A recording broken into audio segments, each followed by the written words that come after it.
Well,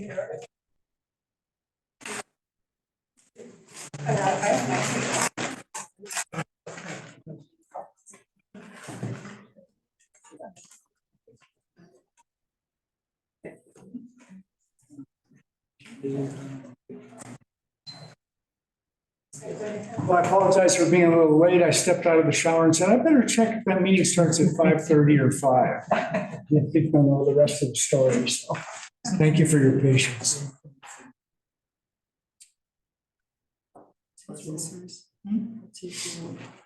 But I did choose. This is reading.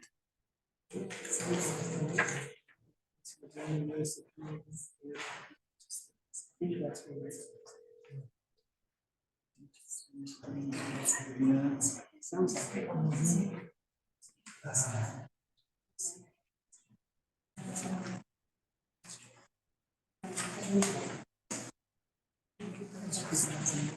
Yeah.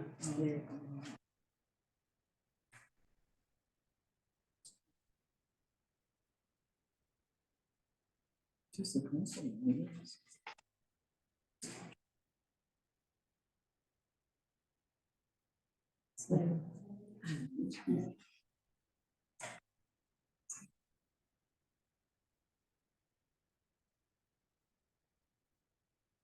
Yeah, I'd like to call this meeting to order. I have a roll call. Chair Knutson, Present. Vice Chair Bachman, Present. Secretary Howell, Present. Commissioner Clisette, Commissioner Watson. Here. Thank you. We have a quorum. The first item on the agenda is approval of the agenda. Could I have a motion to that effect, please? I move that we approve the agenda as written. Is there a second? I'll second. Yes, there's motion and second to approve the agenda as posted. All in favor? Aye. That motion passes. Now we move to approval of the minutes from the March 13th, 2024 Planning Commission minutes. I wasn't present for that, so I'm kind of recusing myself from that. Well, I was present. I moved with me, so I moved to accept approve the March 13th Planning Commission meeting. And so there's a motion and a second to approve the March 13th Planning Commission meeting minutes. All those in favor? Aye. Any opposed? Okay, those minutes are approved.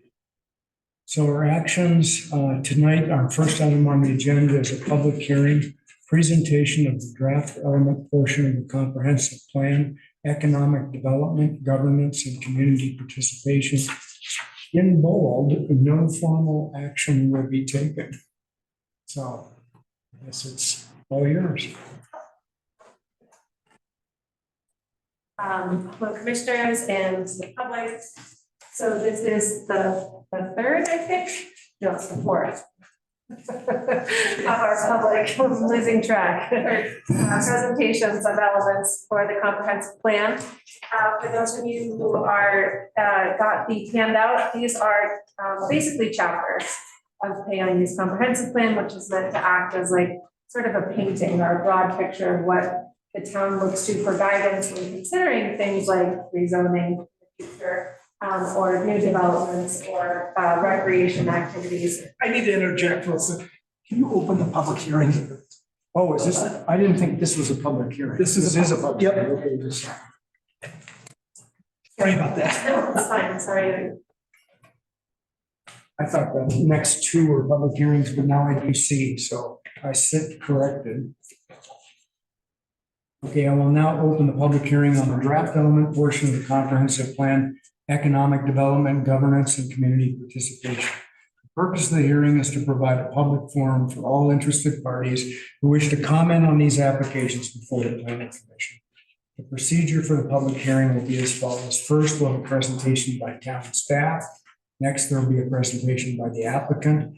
After these two presentations, we allow members of the public to speak for up to 5 minutes. All testimony must be presented at the lectern after you give your full name and address, and I swear you in. Please do not repeat points made by others, but it's fine to say that you agree or disagree with the comment previously made. Please direct all your comments to the planning commission and not the town staff or the applicant. After receiving public comments, we'll allow the applicant and town staff an opportunity to respond and answer any questions raised by public. I will then turn the matter over to the planning commission, and the commissioners may ask questions of anyone who testified. We generally will not ask questions during presentations. Finally, I'll close the public hearing. The period to submit written comments to the town clerk will end April 17th, 2024. Public hearings are recorded for the public record. So do we have proper notification? We do. Okay, thank you. And do any commission members have any disclosures? This one is a little bit different. Yeah, it's a little different, but if you want to count it ex parte contacts, I have a lot of contact with Marissa as part of a community land trust that I'm on, but I don't think that affects this public hearing. But I just want to be clear that is an ex parte contact on my part. Any other conflicts of interest or ex parte? It's similar to yours. Oh, right. Yes. Yes. Also on the board of Berlage Land Trust, but I don't think it affects what's going on. Thank you. You're good? Okay, so we'll count on you too. Okay. So would the town administrator please present the staff presentation? Sorry. I bumped it down. I'll defer this to Cal Rose and Phoenix Rising Resources. Okay, Okay, so pick it back up. Thanks for the formal introduction. Like I said, this is a chance for the planning commission as well as members of the public to see these chapters and to comment on them. It's the comment period on these elements following tonight. So if you have comments you want to give, you can email them, you can write them on the paper and turn it into the town front desk. Or you can email us on an email address that Russ will bring up at the end. These two chapters we're going to talk about tonight are primarily, the big one is economic development, and then we also have a guest here from Colorado State University to talk a little bit about some of the resources that they have for folks who are looking around agriculture and economic development. And since we heard so much from the public on that, we thought we'd invite these folks to share the resources they have. We're also on a public comment time, we're going to invite up Jess, who is also with the Creative Coalition, to talk a little bit about their ideas with that and follow up on next steps. I think this is a great example of, again, how doing this in the community, hearing from the community, and we are able to engage a lot more community members in this. And I hope that we'll continue to engage folks who are here and who send in their comments going forward. Again, you have 2 weeks to comment. We really are looking for the planning commission's comments on elements. And so please send them, please send them to us. We want to make sure that we're doing a good job, that we're hearing the public, that we're hearing you, and we're hearing the town's needs. So Marissa is here tonight, and she is going to do the economic development and governance sections. But in between, we are going to hear from Libby Christensen, who's on Zoom. Thank you. Hey, everybody. This is so awkward to stand with my back to folks in the room. Over there so that you can address us as well as addressing the. Is that appropriate or not? It's on wheels. Yeah. I can turn it sideways like right.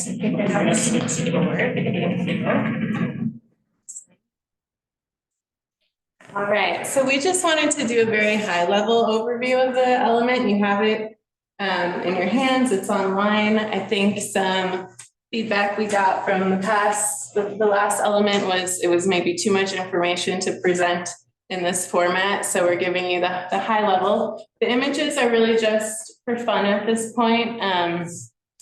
We're gonna actually put out a call to the community for images to use in the final comprehensive plan. So if you see any, let us know. But part of the reason I chose this one to start with is just a recognition that a lot of this process has been honoring the history of our community and thinking about how that is an asset that we can build upon.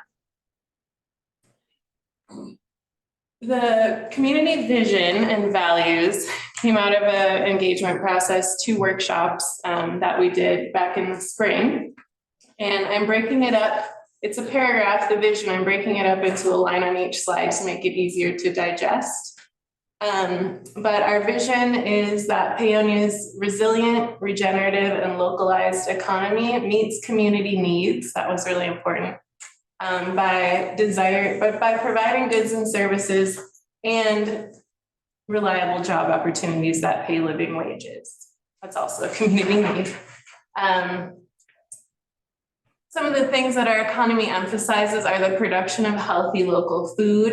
It's known for its emphasis on human health and well-being, unique educational opportunities, and the creative and trade industries. Our economy attracts and serves visitors in a way that supports locals. That piece is also really important, in a way that supports locals. And part of the reason this whole economic development element is important is because we want the town's revenue to be strong and steady, and that the quality of life among residents is constantly improving. So our values are economic development that balances and aligns with preserving our community's rural and agricultural character. We know that part's really important as well, the rural and agricultural character. Local independent businesses that build community wealth and increase economic equity. We want a beautiful and vibrant downtown commercial district with locally owned businesses. Both these pictures are from the North Fork Historical Society. I don't know if you all saw how excited people got about that picture on the bottom there with the flowers on Facebook. Economic diversity and resilience are important, and that means the local economy is not overly reliant on one industry. In the past, that may have been coal. Right now, it may be tourism. That diversification piece is important, and our economy provides access to goods and services, again, that meet real community needs. Some of our key data, I'm sure this won't be surprising to the commissioners because of the housing needs assessment, but our median household income is lower than state and national levels. 1 in 5 households is housing cost burdened, and then 48% of our population is 55 and up. Some of the key themes that we heard were the desire to build economic development capacity through collaboration. Honestly, a lot of what we heard in the community engagement process are things that we really need economic development capacity to support, either through the town or through partners. Things like support for local businesses and entrepreneurship, even simple things like networking, co-working, incubators, et cetera. Those things are hard to run by volunteer power only. There's a need for workforce development. And then again, we want that balanced role for tourism and remote workers in our local economy. Yes, there's a lot of value there, and we have to do it in a way that serves the local community. Some of the future economies folks are excited about include agriculture, creative sectors, tourism, skilled labor and trades, including healthcare, construction, and maintenance. And that piece around healthcare is also really tied to our aging population and some of the services that we could be providing locally that we're currently not. Some of the key recommendations from this element, some of our policies and actions. Again, this is just high level. There's a whole action item list on the last page of the economic development element, but this is kind of a high level summary of those. We're recommending the town develop a local economic development strategy or work with partners to do something of that sort. Downtown beautification and placemaking, improving signage and business advertising. The piece around like knowing when restaurants are open was one of the biggest things that we heard. Improving regulations for food trucks, pop-ups, and business licensing. For some of those, it's creating more guidance. For some of those, it's maybe less. Considering annexing properties leading up to and along Highway 133, that's something the Planning Commission discussed with us in order to better capture some of the tourism revenue. and addressing the housing shortage and regulating short-term rentals via the Housing Action Plan, which is a part of this master plan, but really tied to workforce and our economy. I'm sorry, was this the time to ask? So we still have the governance element to go through and this little presentation from CSU. Should I hold all questions and comments then? No, don't hold all questions and comments. So each segment, we take comments. That way it's not trying to swallow the elephant in your glass. So And Calrose, should we hear from CSU before we open to questions? Yeah. Is that okay? All right. So can Libby get on stage? There she is. Hi, everybody. Can you hear me? Well, awesome. Thank you so much for giving us some time and space to speak. I'm currently actually in Chaffee County, outside of Salida, with our food system extension team with CSU. And I just wanted to highlight and acknowledge that CSU is a resource to continue these conversations. Looking at the recommendations, there's a lot of work across the state happening by communities such as yourselves, looking at regulations and barriers for food-based entrepreneurship and innovation, and thinking about how do we better leverage the concentration of expertise, energy, and resources along the Front Range to reach our rural communities. So we're doing a number of different activities in that space. We're working with incubators and food entrepreneurship programs that are doing food business competitions to bring folks to Denver, to CSU Spur, to create a statewide pitch competition, and that provides financial resources to help spin off those businesses and grow them, and then connect them to experts in the field that can help them think through other challenges that they might face. We also are working with the Colorado Department of Agriculture on the Resilient Food System Infrastructure grants that are happening right now. These are relatively large funds that are available for businesses that are really targeting the middle of the supply chain, thinking about how do you aggregate product or process product from multiple producers and help them get access to new markets. We've also got the Regional Food Business Development Center that's providing capacity building and technical assistance to food and ag-based enterprises, and thinking in the key areas of food entrepreneurship, animal proteins, right size investment, and climate smart agriculture. So strategies of adopting and creating markets for products that might utilize fewer natural resources, less water, and other resources. And we also are part of we have got a READY Institute here at CSU that has resources and tools to help think about the economic impact of these enterprises and businesses, and what can be the foundation for their success. And so we were just excited about the opportunity of partnering with you all and thinking through opportunities for workforce development and pulling in some of the resources that we have through CSU that are deployed across our state through our extension team. So really appreciate this opportunity to just share and look forward to future opportunities to collaborate. Thank you. Thank you. And that's just one example of the different kinds of stakeholders that are out there and can support us. And we have a few different particular stakeholders listed in the action plan. Thanks for inviting them, Calrose. So we're going to do the on economic development then and take public comments on that. So if anyone wishes to make a public comment about this presentation you just heard, I ask you to please approach the podium.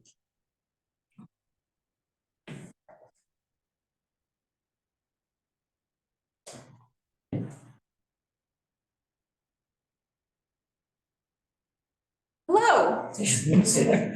Let me swear you in first. Do you swear to tell the truth in this matter? I do. And my name is Jess Durbin Ackerman and I live at 65 Cedar Drive. Thank you for that. You're welcome. Please make your presentation.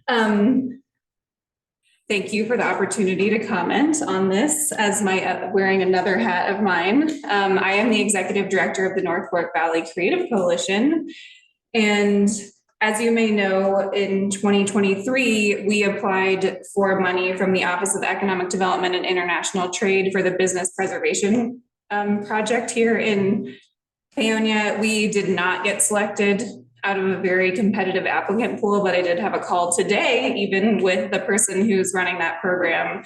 And she said that we had a very competitive application. We scored very well, but compared to other applications from Western and Southwestern Colorado, that's who we were put against. So I think we're really thinking about economic development in Paonia and the North Fork Valley as how do we tell a good story here? And, the element in the master plan really helps us tell that story. It says where we've been and where we need to go in order to keep folks here. And that's what I'm thinking about as somebody who's running a local membership organization that's full of local businesses and creatives who want to stay here in Paonia.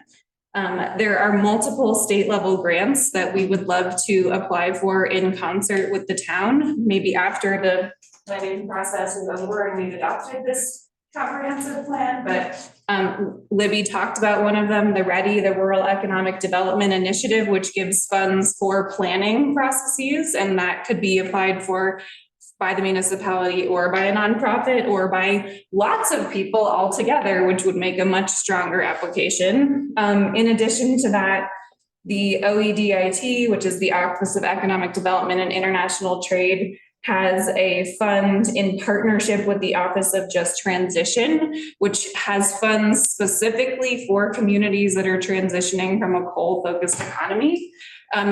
Delta County is a tier 2, is eligible for that under their tier 2 program.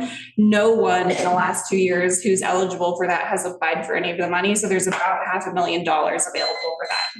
And I have already been in touch with the person who's running that program, and I would love to continue that conversation. So there are many, more than just the Creative Coalition, there are many stakeholders in the community that want to work actively with the town to create a comprehensive economic development plan to help people who live here stay here. Thank you. Thank you, Jess. Does any other member of the public wish to address the board? That hits close to home. I'm sorry? That is close to home. I like economic development. So, Sure. My name's David Merrick. I live in Paonia. 12 years ago or so, I think I served on the Highway 133 Overlay Committee that did a lot of time studying what should happen on Highway 133. I notice here one item that's brought up is the annexation of property towards 133 for commercial development. We spent a lot of time talking about 133 and what should and should not happen out there. And we spent a lot of time talking about not wanting to have businesses develop out on 133 that compete with downtown businesses. So I would just encourage you to keep that in mind as this program evolves and develops. And when you consider annexation, if businesses come out on 133, they're going to detract from the downtown. So you don't want to compete there, or your downtown dies and everybody stops out on 133. That's my comment. Great. Thanks. Any other members of the public who wish to address the commission?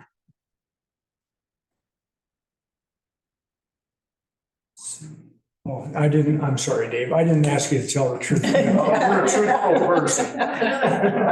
Everything I said is truthful. Thank you. Sorry, I was remiss on that.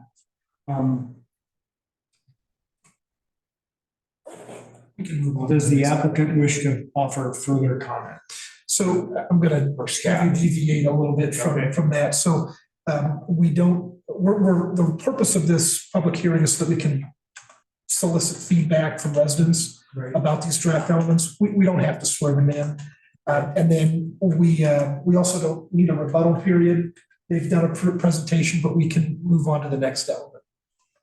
So if I'm getting it right, and thanks for the guidance on this. So we're going to do each element, take public comment, and then just go to the next element. So I'm not going to do formal public hearing stuff as if it was a controversy. Yes. Okay. Are we going to take comment from the board, from the commission prior to moving on to the next element? You can do that. I think it might be helpful for the commissioners to be able to make comments at one element at a time and not have to do all three. So I'll open it up to commissioner comments.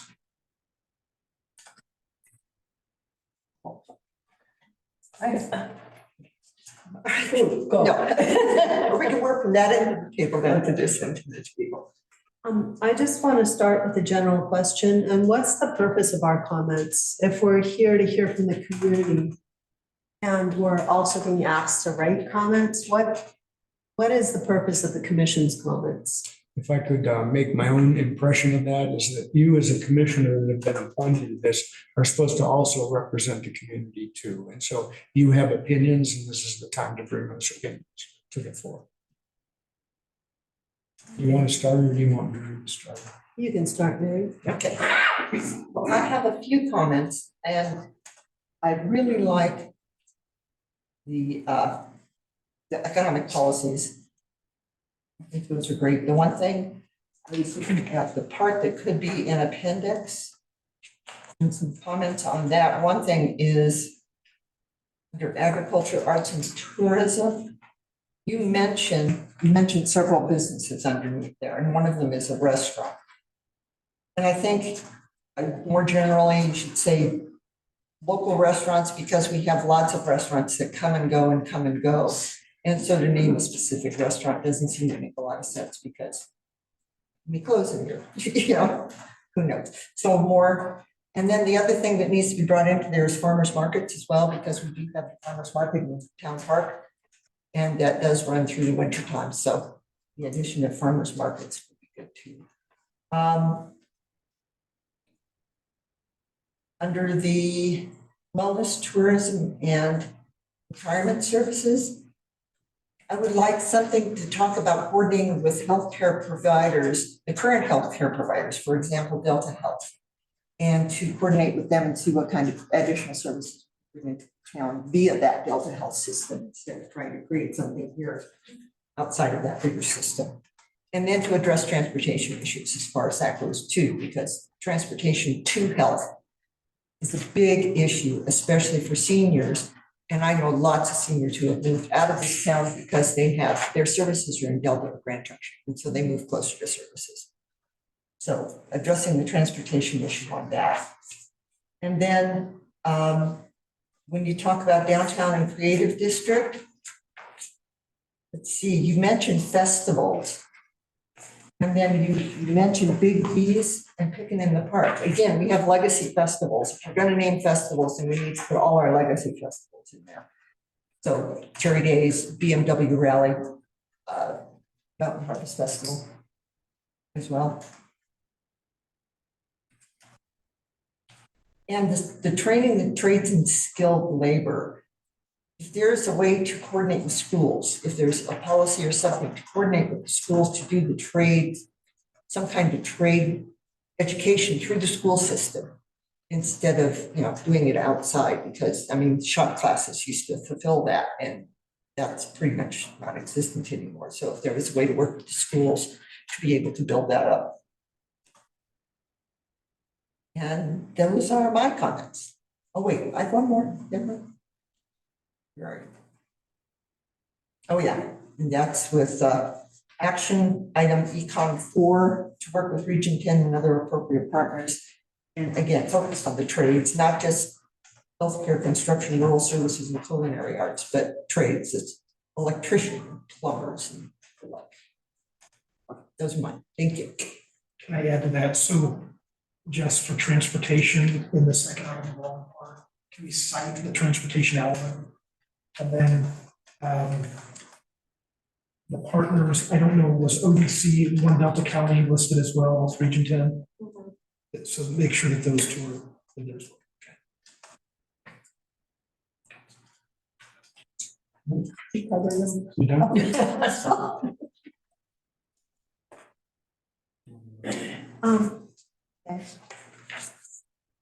It needs its own transportation. I think you can cite something with transportation element. It's, okay, first I'm going to make a general statement, and I'm kind of having a hard time understanding where all of the parts of the comprehensive plan fit together. So for instance, we recently talked about housing and increasing housing density for part, and I think in here we were saying for farm workers, but the comprehensive plan kind of has to do with the town, what we have within the town limits. And so when we talk about density, it's a little ironic because we want to preserve the community's rural and agricultural character. And I don't know, I'm a big gardener and I value having property, my land, and the ability to grow food on my property. I feel like the ability to grow food is a human right and it shouldn't be taken away from us. But when we start talking about increasing density in areas of people's yards that were traditionally used for open, like the backyard, we're not talking about solar setbacks, I feel very threatened. So it's like, what rural and agricultural character are we trying to preserve? Is it out of town? Are we trying to preserve the in-town rural agricultural feel where people do want to and can grow their own food? We're not Denver here. So that's a concern to me. I don't think it's I don't know where we're talking about. Like, are we talking about out of town boundaries? This is really great that you've done this work. I'm not trying to be critical because this is a huge document and it represents an immense amount of work. So thank you. Policy Econ 5 on page 8, focus on building a younger and more skilled workforce through this. To me, when you say younger, I see ageism there because, we have a lot of older people here too. And there are a lot of older people who actually do need to continue working into their old age because we're low income. So I don't want to see like this. I mean, I don't know how we can say younger because to me that seems like we're discriminating against older people. And I think we've mentioned remote work, how many people have moved here with good paying remote jobs and it's put pressure on local housing and stuff. But if we're talking about partnerships here and helping improve, education, what about, is there some way to get local people into remote work with like, partnerships between the VOTEC or whatever to get those needed skills here? Because there are a lot of people who just live here and they haven't moved here with these skills. And it would be nice to make sure that people who are here are able to stay here. I want to say that I don't think on fossil extraction, and this is just a note, it's on page 9. I don't think the information about the coal mine is as accurate.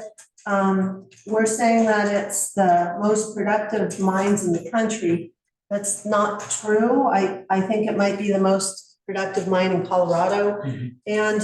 But we have to recognize the reason why our coal mine is here and it's been so productive is it's not because it's hard to get to that coal. It's expensive to mine that coal, but the reason why it's successful is because it's low sulfur coal, it's compliant coal, and it's necessary for these environmental laws that we have now. Our coal is great because it's low sulfur, and I think we need to pat ourselves on the back for that. And it's, I know there's a phase out of coal, but coal is really important. I mean, we all use energy, and I think we need to be proud and recognize our clean coal, and maybe recognize the people who have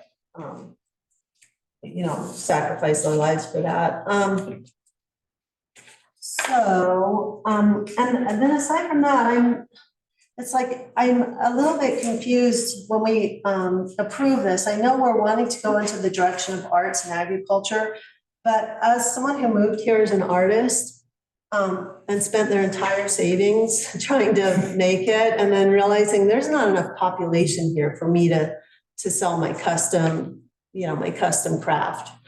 And then I started realizing, I'm a custom cowboy boot maker. My competition is third world countries. People who live in Mexico and China can make my product a lot more cheaply than I can.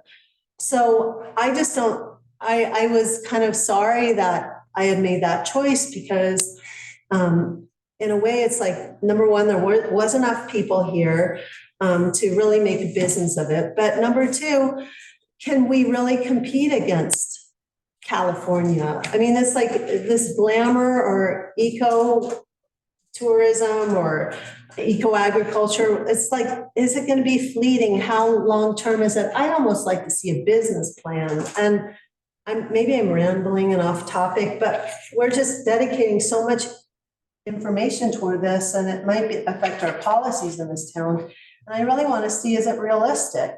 I mean, coal, fossil fuel extraction, whatever, I guess, that's finite too, but it would just be good to know a little bit more about what we're talking about here. So it's hard to go page by page here. Anyway, I think that probably, I'd better just wrap it up at this point. I see that, I don't know, are we encouraging agricultural businesses in this town? We might want to be looking at our zoning codes to see where we're allowing, slaughterhouses, for instance. I don't know, we're lucky to have one down here on Grand Avenue, but I don't know if someone like that could put in again. So we need to look at our zoning into the future. We have some stuff allowed in heavy industrial, but we don't have any heavy industrial around here. So, I think it's going to be really pivotal that we look at our zoning too, if we want any of this kind of stuff to work. Okay, thanks. I'm sorry if I was off topic. No, I think there were some parts that were very pertinent to it, and I appreciate your comments. You studied a lot. The only comments I have is that as I read through this, I felt like I was drinking from a firehouse and had to swallow the elephant on the gas. But when I looked at the tasks, that's where it felt. There was just so much on the town's plate. That was hard for me to take in. One of the things I didn't see as much, there's been some rumors that we have 100 nonprofits in this town. I don't know how many nonprofits we have in this town. We have a lot, but there have been quite a few here, and that is an economic sector that we have. So I think there should be some lifting up of that. Maybe it was just mentioned, but I think it's significant enough with the number of nonprofits that we have. It deserves a paragraph.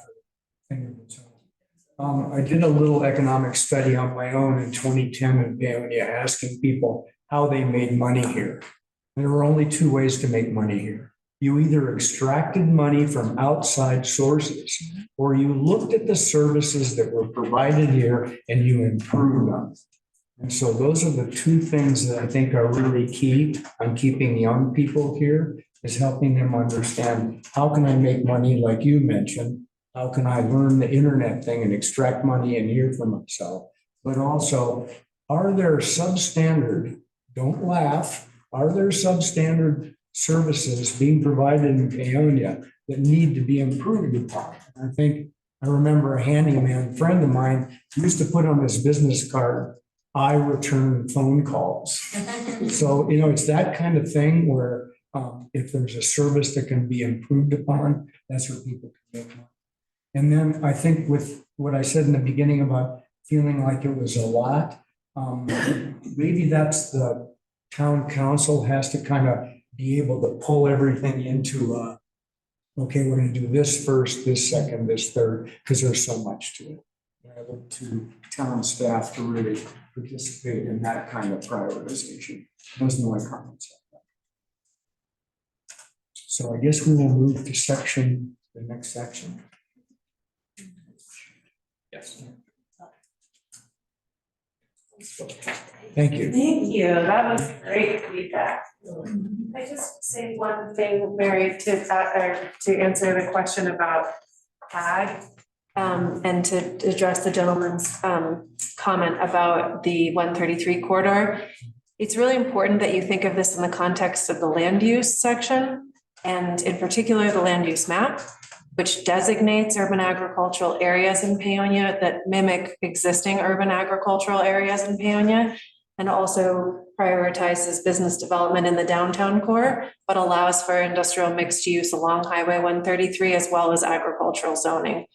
So it's not, not zoning, land use types. Yeah, we have a little shock each other when we call this zoning because it's not. But I just would like, if the public wants to know about that, or if you are confused about this, remember that the guiding thing for this whole thing is that future land use map and like where things go and how they fit in and where density goes would be specifically identified in that map. And you can see that we've done our best to try to prioritize density, not in the places where there's already agriculture and open space in Paonia. So that question should refer back to that map. And if you have comments on that, again, I don't know what Stefan wants, that is officially comment period closed, but for the planning commission, I'm sure we'd accept your comments still if you have comments on that. Just as a FYI, that's how that works. And then in terms of what we mean by all this stuff, that's really something that has to come from an actual economic development plan, which is our biggest recommendation that you do in concert with CSU, with Creative Coalition, with other folks to actually dig into that. I am the one who made it like drinking from a fire hose. One of our consultants recommended that we cut all that stuff. We can cut a lot of it. I wanted you to see it because the state has a lot of money that's coming into a lot of the areas that we prioritized for skilled labor and training, and especially in medical and healthcare services and agriculture and the other trades. But that's in there as a way that's avenue to get you guys information. If you want less content, we can cut content. But this is like an FYI, it's also educational. And hopefully for the public, they see it and understand the trends that we're seeing. And if we don't get it right, we get that feedback. So I just wanted to process-wise level up with you.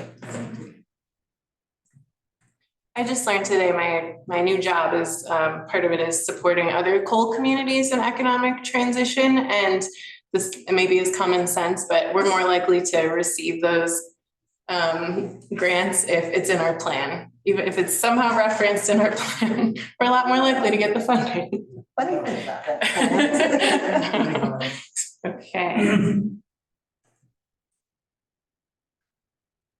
Doing it right. All right. Governance and community participation. This was, this is not always common in master plans to include this, but it is an APA best practice as of recent, and it felt relevant to our community. One goal of this master plan process was to have good community participation and build trust and create momentum towards actually getting our plans implemented. And we don't just want them sitting on the shelf. So here are some pictures from the process thus far.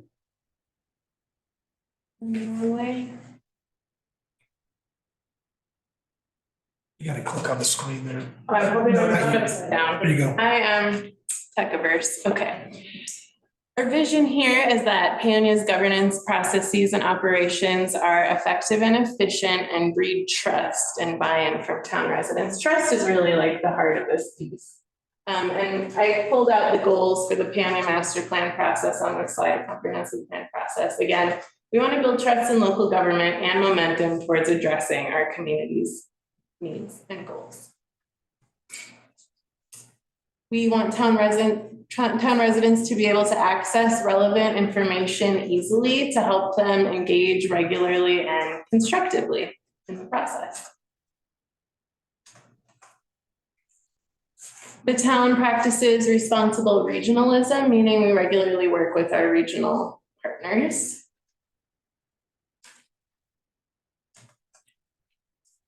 And then some values related to governance and participation are a culture of respect, healthy communication, cooperation, transparency, and integrity. I took this picture from Paonia Town News YouTube. Just wanted to give some credit to Christina, who does so much documentation of the town process. And then we value constructive and informed community engagement and partnerships, regional cooperation and coordination, and effective and efficient professional town staff. This element is quite short. Our key recommendations are to prioritize implementation of adopted community plans. That's something we heard through the process. To build trust, we need to implement what the community has already put energy into creating. Folks don't want to keep going through planning processes and without seeing them implemented. which makes sense. We want accessible and transparent planning and budgeting processes, not just planning, but also budgeting. Again, providing accessible information to the public. I pulled up a piece from the housing needs assessment because I think that's a great example of accessible information on what's happening with housing in Paonia. We want to build civic capacity through well-managed community engagement and volunteer pathways. Volunteerism specifically came up around kind of like parks and rec and trails and maintenance, but there are folks with skills who want to participate in the operations of things, and how do we do that in a good way? And then participating in regional planning efforts. And that's all. I realize I'm somewhat remiss in not introducing the commissioners. Not all of you know us, and so we have Mary Bachram, Lynn Howe, Suzanne Wise, and myself, Dave Knudsen. Sorry for that. Oh, and Steve Clissette's part of our team, but he's not able to make it. Thank you. So we will now open up to public comments on governance and improvements of governance and trust. Does anyone want me to comment on that?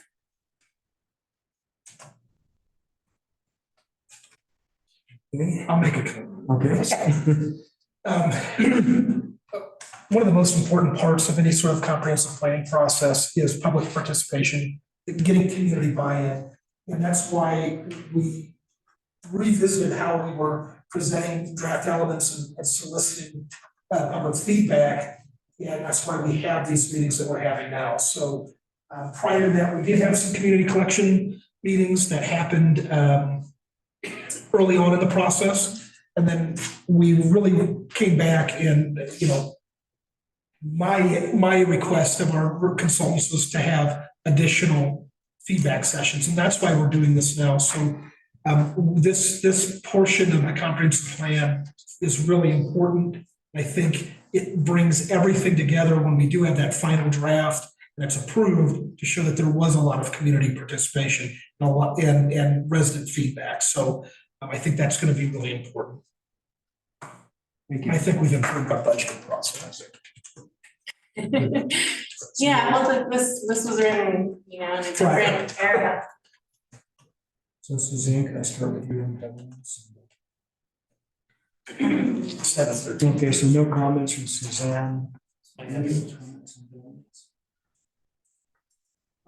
really like that you put in volunteerism, because I think it brings up the point that Suzanne brought up, that there is a lot of expertise in this community, particularly in the retired sector that has more spare time. And so to really focus on that to help in so many of these areas that are coming up, I think that was very important point. Thank you. And Mary? I really like the action items, especially Gov2, about official representatives from the town to collaborate regularly with and participate in regional governance activities. I think that's very, very important and very beneficial for the town itself. And as well for 3, about restructuring staff positions as needed to achieve the goals of this plan and the required services. I think sometimes the town has fallen behind on that, and so being able to maintain adequate staff is really important. But I think we did a very, very good job on this. The only comments I have is that I really can't thank you enough for talking about improving intergovernmental relations. In the time I've been on the council and served on the commission, I have not seen a strong relationship between us and county commissioners. Sometimes that's gone south and it's been up and down. So having a strong relationship. One time I went to a conference that was the oil and gas conference, and I sat down on the table with other county commissioners and some state representatives, and out of their mouths, the first thing they said is, "What's wrong with Paonia?" So there was an impression that we were very dysfunctional, that we didn't work well with others, those types of things. I've seen that really turn around in the last 2 years, but that's something that takes an ongoing effort to build those relationships. Seeing things happen inside the town, I think where we lose the public trust, and I'll use sidewalks as an example. There have been a lot of work on the sidewalks, replacing sidewalks, but there hasn't been good communication about in 2018, these are the sidewalks we built. In 2019, these are the ones we did in 2020. So there wasn't good communication on behalf of the town to talk about actually what's happening. There's been a really great step in the right direction. There's been Text My Gov. Like today, I got a text that said, hey, watch out for the tree removal that was between 3rd and 4th on Anarga. That's really great. As we did our walk through today, we saw that going on, but that's really helpful. So I think recommendations about the staff and having someone really appoint person to make sure those relationships get established is really important. It can't all just be the town administrator or the mayor. Other people need to step up to other trustees. That's all I have. Is that it? That was it for this section. The planning. Yeah. Okay. So again, comments are open until April 17th on these two aspects. To encourage people, and I have been remiss about watching the screen, but have there been any hands up from people on Zoom? Now, the only people on right now are myself and our town attorney. Okay. And we'll move to the next. Mr. Chairman. There's Jeff. Yeah. Can you just remind us of how we can provide comments outside? Oh, yeah, the email Yeah, address. email.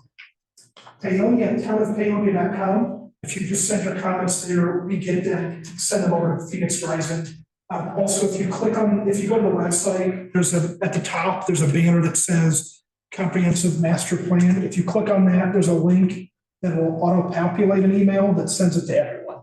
So it's the best way to do it. You can also write on it and drop it off at town hall. Thanks, Jeff. We'll now consider the application. Let's close it. Okay.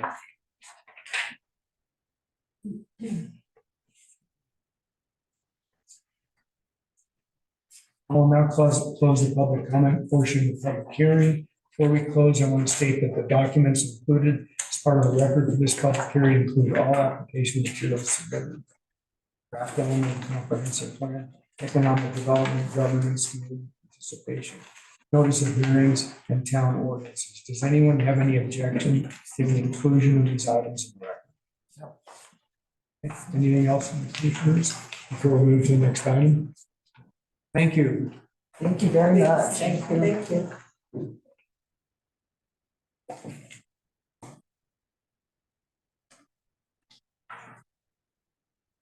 We will now open the public hearing on the application submitted by Double Shot Twins LLC for a rezoning of the property located at 215 North Fork Avenue, Paonia, Colorado. 81428, which property consists of 3 lots, 2 of which are zoned light industrial, I-1, and 1 of which is zoned community commercial district C2 to low density residential R1. The purpose of the hearing is to provide a public forum for all interested parties who wish to comment on these applications before the planning commission. First, we'll have a presentation by town staff. Next, there will be a presentation by the applicant. After these 2, we'll allow members of the public to speak for up to 5 minutes. All testimony must be presented at the lectern after you give your full name and address, and I swear you in. Please do not repeat points made by others. It's fine to say you agree or disagree with the previous comment. Please direct all your comments to the planning commission, not to town staff or the applicant. After receiving public comments, we'll allow the applicant and town staff an opportunity to respond and answer any questions raised by public comments. I'll then turn the matter over to the planning commission, and the commissioners may ask questions of anyone who testifies. We generally will not ask questions during presentations. Finally, I'll close the public hearing, and the planning commission will discuss the matter and may take some kind of action. Once the public hearing is closed, no further comment from the applicant or public will be taken. However, the board may ask for advice from the town attorney. Public hearings are recorded for the public record. Do we have proper notification? You do. Do any commissioner members have any disclosures, conflicts of interest, or ex parte contact? I did drive by the property. Okay, and I frequently cut through the property. Any other? I cut through. Okay. So we're both cut through. And any other disclosures, Suzanne, you're okay? Would the town administrator please present the staff presentation? And there is a copy of the staff presentation on this. I wonder if this public has had a chance to read this. It's on the screen. Applicant. So you may want to sit down, it's going to be a minute. Yeah. Since I didn't get this staff report ready for the packet, it was produced to you today for this meeting. Rezoning 2401 application for zoning amendment is outlined in section 161420 of the Town of Paylor's Municipal Code of Ordinances for the parcel number 324-506-14002. Property is commonly known as 215 North Fork Avenue in Paonia, Colorado. Request is to change the zoning designation of the property from the existing designation of light industrial for lots 32 and 33 to low-density residential, and change the existing designation for lot 34 from community commercial district to low-density residential. The current property owner, Double Shot Twins LLC, is represented by Lori Mason, the applicant.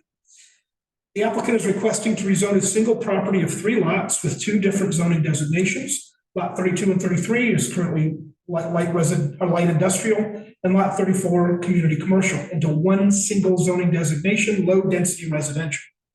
Rezoning would allow for 1 single-family house to be built upon the property. All rezoning applications are required to include a recorded warranty deed with a legal description of the property. The Delaware County Assessor's Office property card with recorded warranty deed and legal description of the property is included with this report as attachment A. The current zoning designations split the property into 2 different zoning designations that abut an existing low-density residential district. Industrial manufacturing processes that may be allowable in light industrial districts may, by necessity, be characteristically incompatible with residential uses. Most uses are within the light industrial for the town of Paonia, require a special review prior to the use being classified as acceptable. Light industrial designations are typically planned to be outside of residential zones and are typically buffered by commercial type zoning. In this instance, the light industrial zoning designation affects lots 32 and lot 33 of the Foote Williamson addition. I want to show you our zoning map, so you can see what we're talking about.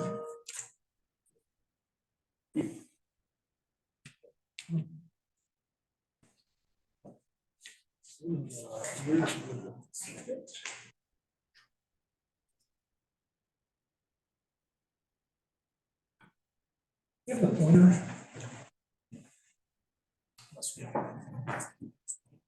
To the specific lots that we're talking about is on North Fork. It's these right here, 32, 33, and 34. You can see that they abut a residential one, low-density residential area in the Haley edition, as well as what is considered the Foote and Williamson edition on this side of the stream.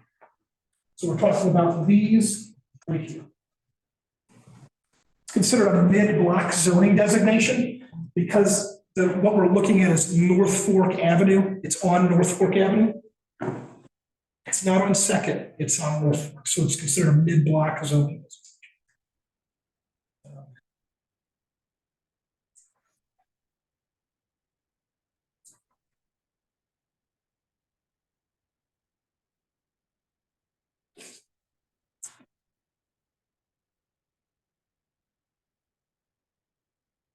Gotta find myself now, sorry. There we go. And so it directly abuts a low-density residential zoning districts.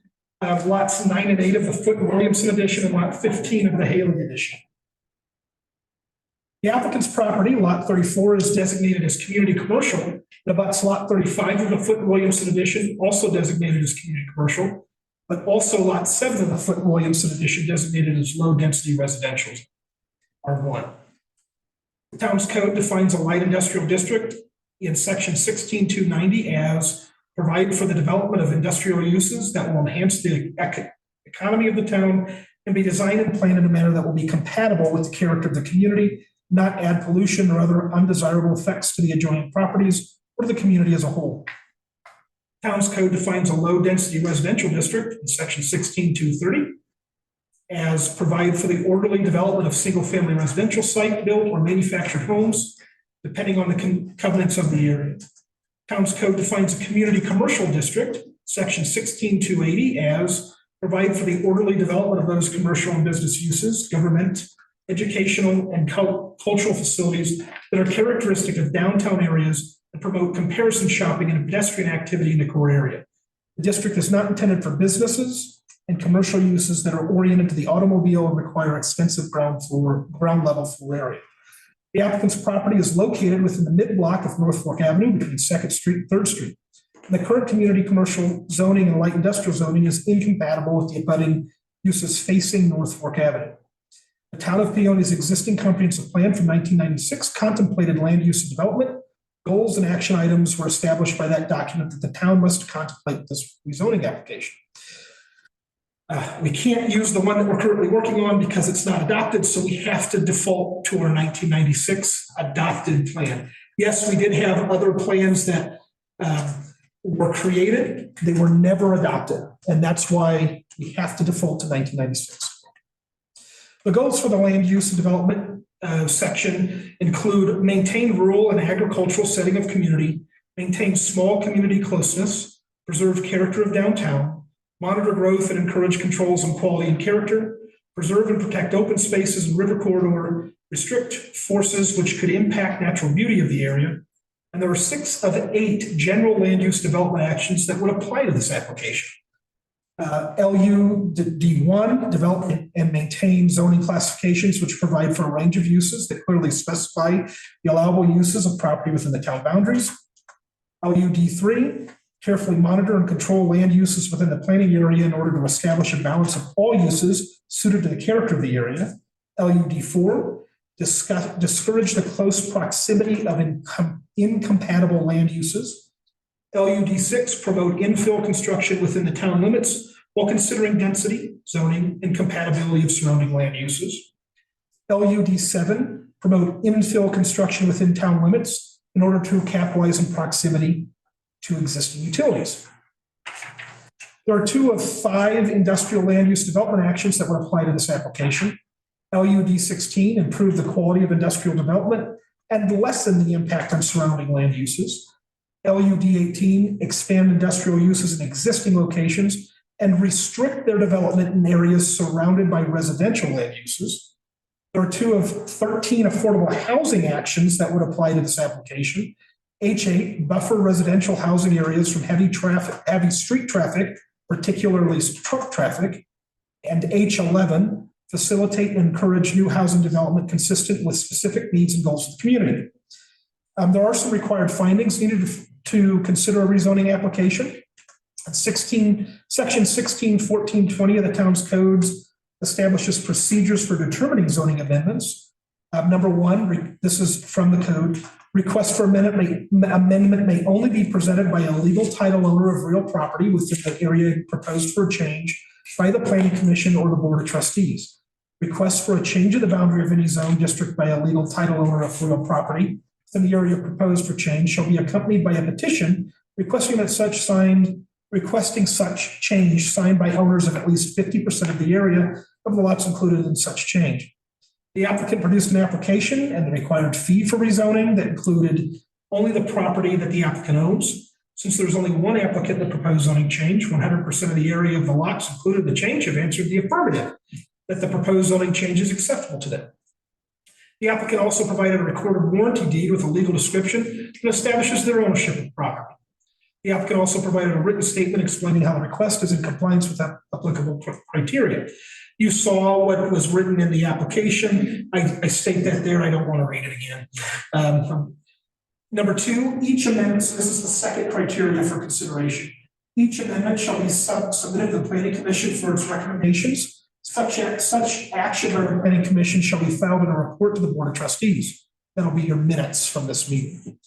The applicant has submitted an application for consideration of rezoning the planning commission, and section 161410 establishes the authority for hearing such petitions for rezoning. Section 161430 establishes that after the planning commission hears an application for zoning, recommendations are then submitted to the board of trustees for consideration during a public hearing. The public hearing is scheduled for this rezoning application on April 23rd, 2024, during the board of trustees' regularly scheduled meeting. The clerk has verified that the public notice requirements were met as established by section 1610 of the town's code. So you guys can see, this is why the staff reports take a long time. It's a lot of contemplation here. The amendment is, so there's some other criteria that's talked about in the application process itself that need to be considered. The amendment is not adverse to the public health, safety, and welfare. So this applicant's request is reasonable considering the uses immediately abutting the property along the primary street for the property, Norfolk Avenue. Request for rezoning does not appear to adversely affect the public health, safety, and welfare. The request for rezoning the property in the mid-block of Norfolk Avenue from light industrial and community commercial to low-density residential would improve the protections of public health, safety, and welfare of the existing neighborhood. Specifically, the rezoning would help to provide a buffer in a residential neighborhood from heavy street traffic that is typically found in industrial and commercial zoning designations. Rezoning would also discourage the close proximity of an incompatible land use along Norfolk Avenue with commercial industrial zoning abutting residential zones. And so this isn't something that can be considered separately as, oh, it needs to be and one of the two conditions. The amendment is in substantial conformity with the master plan, or the existing zoning is erroneous, or conditions in the area affected have changed material since the area was last zoned. So the applicant's request is compatible with the current comprehensive master plan for the town, specifically the following action items within the plan: LUD 1, 3, 4, 6, 7, 16, and 18, H, 8, and 11. Further, the previous structure on the property, the bulk fuel storage tanks, has since been removed and abated, and the adjacent commercial property has been renovated to a multi-use business of offices and shops and no longer includes services for automobiles. Staff recommendation, the staff recommends approval of the variances and bases their recommendation on the information given by the applicant. The applicant's plan mitigates the previous inconsistencies with incompatible zoning designations within a residential zone, substantially conforms to the comprehensive master plan, and protects the existing character of the residential neighborhood along Norfolk Avenue. There are 3 potential motions that you can consider. If you do have additional maybe conditions that you want to include in a motion, you can add them at this time. And I'm sorry, Melinda, but do you have anything else to add to the staff? No, nothing to add, just to really reiterate that those criteria that Stefan mentioned, especially those on page 4 of the staff report, are really the focus, the items that the commission should focus on in making this decision.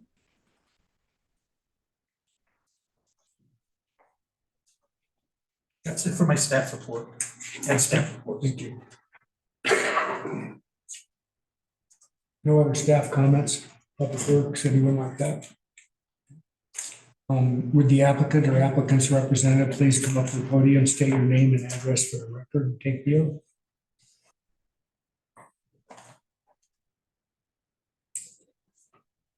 My name is Lori Mason, and I also represent Double Shot Twins.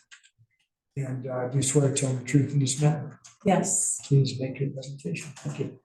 I am not a huge public speaker, so I'm a little nervous, but I basically want to just rezone the property to residential instead of the 2 different zonings that it is right now, just to be able to offer another residential place for a local, or to open it up for residential so that there's not a, more street traffic and stuff like that. There's residential all around that area.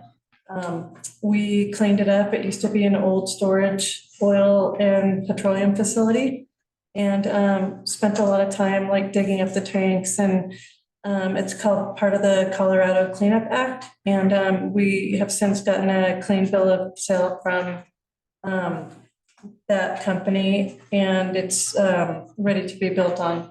So we're just trying to better the community and have another opportunity for a local to be able to build in the town of Paonia. Anything else? That's it. We'll now open the public comment portion of the hearing. I'll ask each speaker to clearly state their full name and address for the record. Does anyone wish to make a comment on this? Anyone on the line?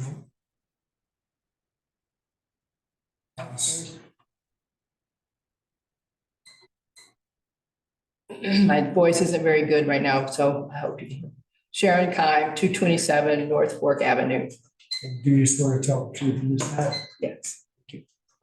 So I am the only person that lives adjacent to this lot. And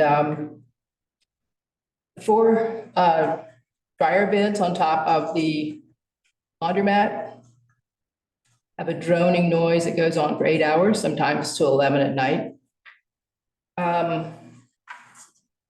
I consider that a nuisance and impactful. There's also a high-pitched whistling. This goes off every month or so. And it goes on for several minutes. It could go off at night or anything like that. So there's a nuisance and impactful situation there. There's also the dryer lint smell coming out of there. So for someone who lives that close, I can't imagine anyone choosing to be in a building any closer than I am on that lot. So I don't know if you know about these things, but they are problems. And that's what it is right there. Thank you. That's helpful. Thank you. Are there any other public comments? Does the applicant wish to? Great. I'm sorry. Oh, I didn't see this guy walking up. All right, Jeff Thompson, 315 Box Elder.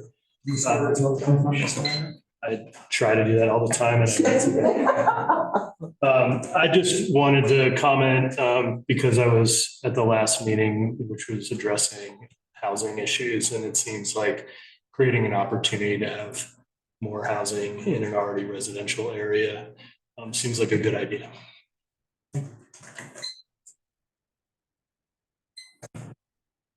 I'll pause. Does anyone else? Thank you. Does the applicant wish to offer further comment? Okay, thank you. Anything further from town staff? Yes, I would. I'd like to address a couple of comments. So what we're talking about is the property adjacent to the laundromat. And so there is a zoning change there, which would have required buffering. So some sort of plant or vegetation or fences to help abate with noises, smells. And because this was zoned the way it was, it didn't have to have that. And because the property just adjacent to it is the same designation as what is the laundromat. And so what we're talking about are 2 separate properties. But should somebody want to develop that, let's say the applicant does sell it, we could do considerations for buffering between the 2 different zoning designations. There's nothing further from town staff or the applicant. I'll now close the public comment portion of the hearing. So before we turn to commissioner questions and deliberation, I want to state that the documents included as part of the record for this public hearing include all application materials submitted by the applicant, all materials included in the packets, all written referral and public comments received regarding the application, the notice of hearings, and the town's ordinances. Does anyone have any objection to the inclusion of these items in the record? Chair, could you also include the staff report in the staff report that, and the evidence in the list of Well, it things? says all materials, so staff report also. Yes, please. Thank you. Does anyone have any objection to the inclusion of these items, including the staff report in this record? Thanks for that reminder, Samantha. Any questions from the commissioners? Who would like to begin? I don't have a question, but I have a comment. I think, given the comment about problems coming from the undermath, it would be a good idea to recommend some type of buffer zone that helps the residents that are already on that area. And I think rather than having more of that type of thing happening along there, I think it's a really good consideration to change the zone.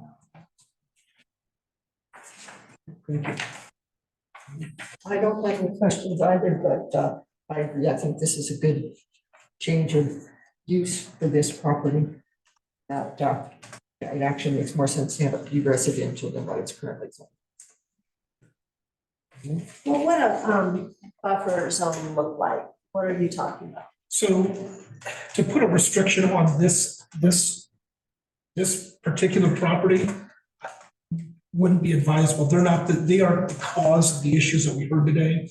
What we would have to do is either work with the existing property owner for the laundromat, who should have put up a buffer, but at the time they didn't need to, because the property adjacent to them was the same zoning that they had. But so our code contemplates what we can do between different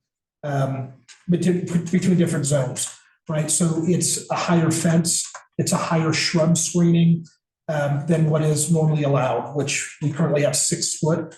But with that consideration, they could put up an 8-foot fence between the different zoning designations. So it would be between residential and commercial. So it'd be along that side of the property, or a higher shrub or hedgerow, something like that.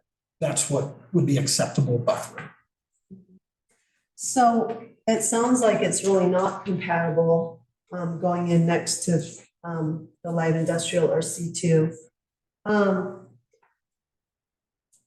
Okay, so you were reading in here, Stefan, you were talking about the community commercial district. And I didn't see that included, whatever you were reading from. It wasn't included with the packet. We had lots of pages, hundreds of pages, or 100 pages in here of our code, but we didn't have the current comprehensive plan that we're working from given to us as commissioners to refer to. So, I think it's a little confusing that we have our land use code, which I thought was written from the comprehensive plan. The current, it's 2000, is it 2000, the ordinances? Okay, so, but if you read the comprehensive plan, it was, the land use code, it was based on the comprehensive plan. It's in the very first paragraph, the whereases. But when I read the community commercial district in our land use code, it says it is an intent of the district to augment the commercial and business needs of the community by providing for the orderly development of commercial facilities that, because of their specific nature, require closer access to arterial routes, or immediate access to large parking areas, or require generally larger ground level floor areas.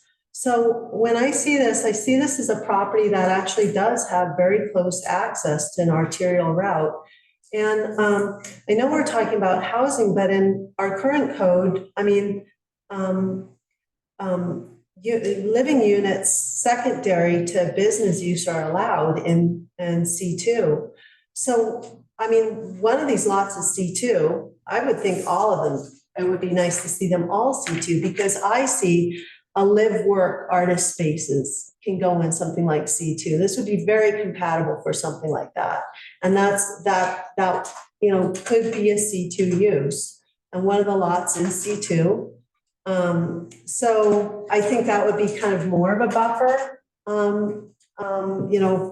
The laundromat, you don't know what's going to go into any of these buildings, but it just makes more sense to me. I don't know where our commercial space is going to end up in this town if we keep eating away at it. Anyway, so I'm not in favor of turning this into R1. I think it's that the lowest density type of residential usage. I don't see it as being compatible, and I see it as taking lots that are very close to our arterial Second Street out of commission. So. Mr. Chair, did you ask about ex parte communication for this particular public hearing? Could you say that? Did you ask for ex parte communication prior to this public hearing? Yes. Yes, we did. Yes. So this Oh, no, you didn't. We said we Yes, walked you through it, did. remember? Yeah. Yeah, I remember that part. Yeah, you walked. So to answer your question, this is the actual property in question. This is a Google Street View of the property in question. It goes from this fence over to about this area right in here. If you look, this is residential. We're in the middle of the block for North Fork Avenue. Across the street is residential. If we go further closer to Second Street, it's also residential. It's all the way residential up to the corner. And then on the other side of the street, we have commercial. And if you look at there's actually a lot, according to our zoning map, right in here. That's part of this bigger property here that is still commercial. But it is predominantly along North Fork Avenue, residential. It is low density residential. And when you're talking about commercial and commercial zoning, you know, it is by its nature open to more vehicle traffic. And so when you're talking about trying to move commercial traffic for something that would be like a commercial property, let's just say it's a stop and save, or that doesn't have a gas station component, it's just a convenience store, right? That would draw traffic to that area. And so when you look at zoning for this predominantly residential neighborhood, it is surrounded by low density residential area. Can I just respond to that? Sure. I was reading required closer access to arterial routes, and I mean, it's close access from what I see. I mean, your pictures give a lot of spatial, but if you've ever walked it, it's actually quite close to Second Street. I think the only comments that are you finished? Yes, I'm done. Thank you. Okay. I'd just like to, I appreciate your concern, about eliminating potential commercial areas, but I think with the potential of moving the commercial more towards Highway 133, and we talked about in the housing studies to do more infill in order to create more inner density there for residential, and then moving the commercial out into more of the access coming into town. So, I think it's a good move to do that versus try to create more commercial and especially light industrial within the residential area. I just see a lot of live work and artists and in that light industrial right now. And they probably shouldn't be living there, but there's a lady across the track that has a metal worker and she lives in it. And we have the artist space next to the fire department. There's just a lot of, it's kind of the railroad district in a way. And it is a little bit of a buffer from the train too. And maybe the train will go away someday, but it's kind of, it's a noisy place. Thanks. Thank you. I have a couple of questions. There are 3 lots there. Why couldn't 3 individual residential things be built on 3 lots? If you look at how the entire town has been mapped out, I'll go to my house. Yeah, I'll go to my house. So right here at 3rd and Oak, my house is actually like 3 lots in itself. And that's typical for houses, single family homes in town. The way that this was planned out originally is almost like it was for row houses or mobile homes. So there's nothing to prevent there. So in other words, if someone came in with an application for 3 housing units, that couldn't be done. I don't want to say, I don't know. I'd have to look at the code and see what is acceptable for like minimum lot widths and things like that. But my understanding is that this would only work for this particular section, would only work for one single family. Thank you. And then I was curious about notification of neighbors because we're talking about some fairly big impacts on the 2 industrial things. There's the metalworking shop right next to it that Bill has. And there's also the laundromat right next to it. And I wanted to make sure that both of them have been properly notified of this hearing. Yes. Then the final question I have is it fair to allow this change and put the responsibility on the business owner rather than the property owner who instituted this change? I feel it's unfair to the business owner to require a buffer. That's just my opinion on it, yeah. So in any of the recommendations, there is no requirement for a buffer. It's just something that is open, it's available to a property owner that's adjacent to different zoning types. So, and we did have somebody here who spoke that said they're adjacent to this. As it is, they because their property could do a higher fence or higher shrub row or hedgerow because they are abutting a different zoning. What I'm concerned about is the owner of the laundromat being required as a result of a residence being put in to now have to put up that fence or put up that buffer. We're not contemplating that. That's what we're contemplating today is a rezoning application that's coming from a property owner. We're not putting restrictions on another property owner. We're considering today the rezoning application as it has been presented. Not to make a huge issue out of this, but I want to look down the road and see what the ramifications are of someone building a home on this. And then finding out these things are happening, and then there becomes a responsibility of the person creating the noise to have to do something that would be costly. That's where I'm coming from. Melinda, can you help with this one? Well, I mean, I don't think that there is, I mean, to my knowledge, there would not be a requirement on the laundromat owner to do this just because someone built a house. I mean, I think certainly the town could encourage that and try to provide some sort of incentive to the laundromat owner to do that. But I don't think that the town has the legal authority to require that as part of this rezoning.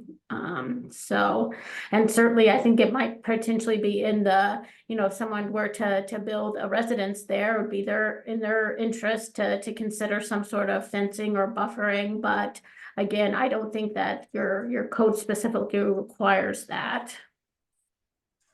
Thank you. That's all I have. So, are there any other questions or comments? Can I just say one more thing? You were asked, The public hearing is closed. This is deliberations of the. Oh, I'm sorry. I'm sorry. That's okay. Yeah, it's quasi judicial. So are there any other questions or comments from the commissioners? Hearing none, I'll now close the public hearing and turn the matter over to the planning commission for consideration of the resolution listed on the agenda.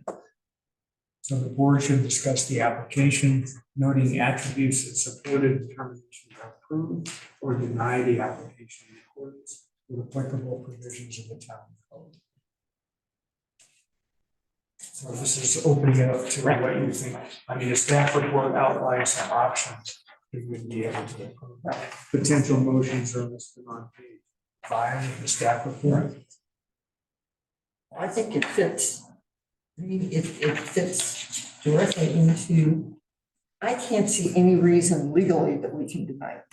Because it fits everything, the requirements, and it fits the master plan, it fits. Yeah, it doesn't adversely affect public health, safety, and welfare.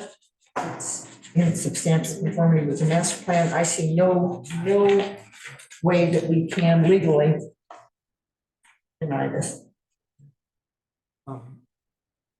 Commissioner Watson was just asking for a zoning map. Could I borrow your? Oh, absolutely. Thank you. And you can zoom in and out that. Here you go. Other comments? What were the lot numbers again? It's right in the middle there, Suzanne. I'll show you here. It's There- right. So it's 32, 33, and 34. Okay. Oh, we Yeah. have to do it this way. Oh. Oh, sorry. Oh, it's okay. So what I'm seeing is, that's not R1. I mean, there's actually more C2 there than you realize. All that orange up to the corner, up on the opposite side of the street, that residence is actually in C2. Is that what I'm seeing? The orange. So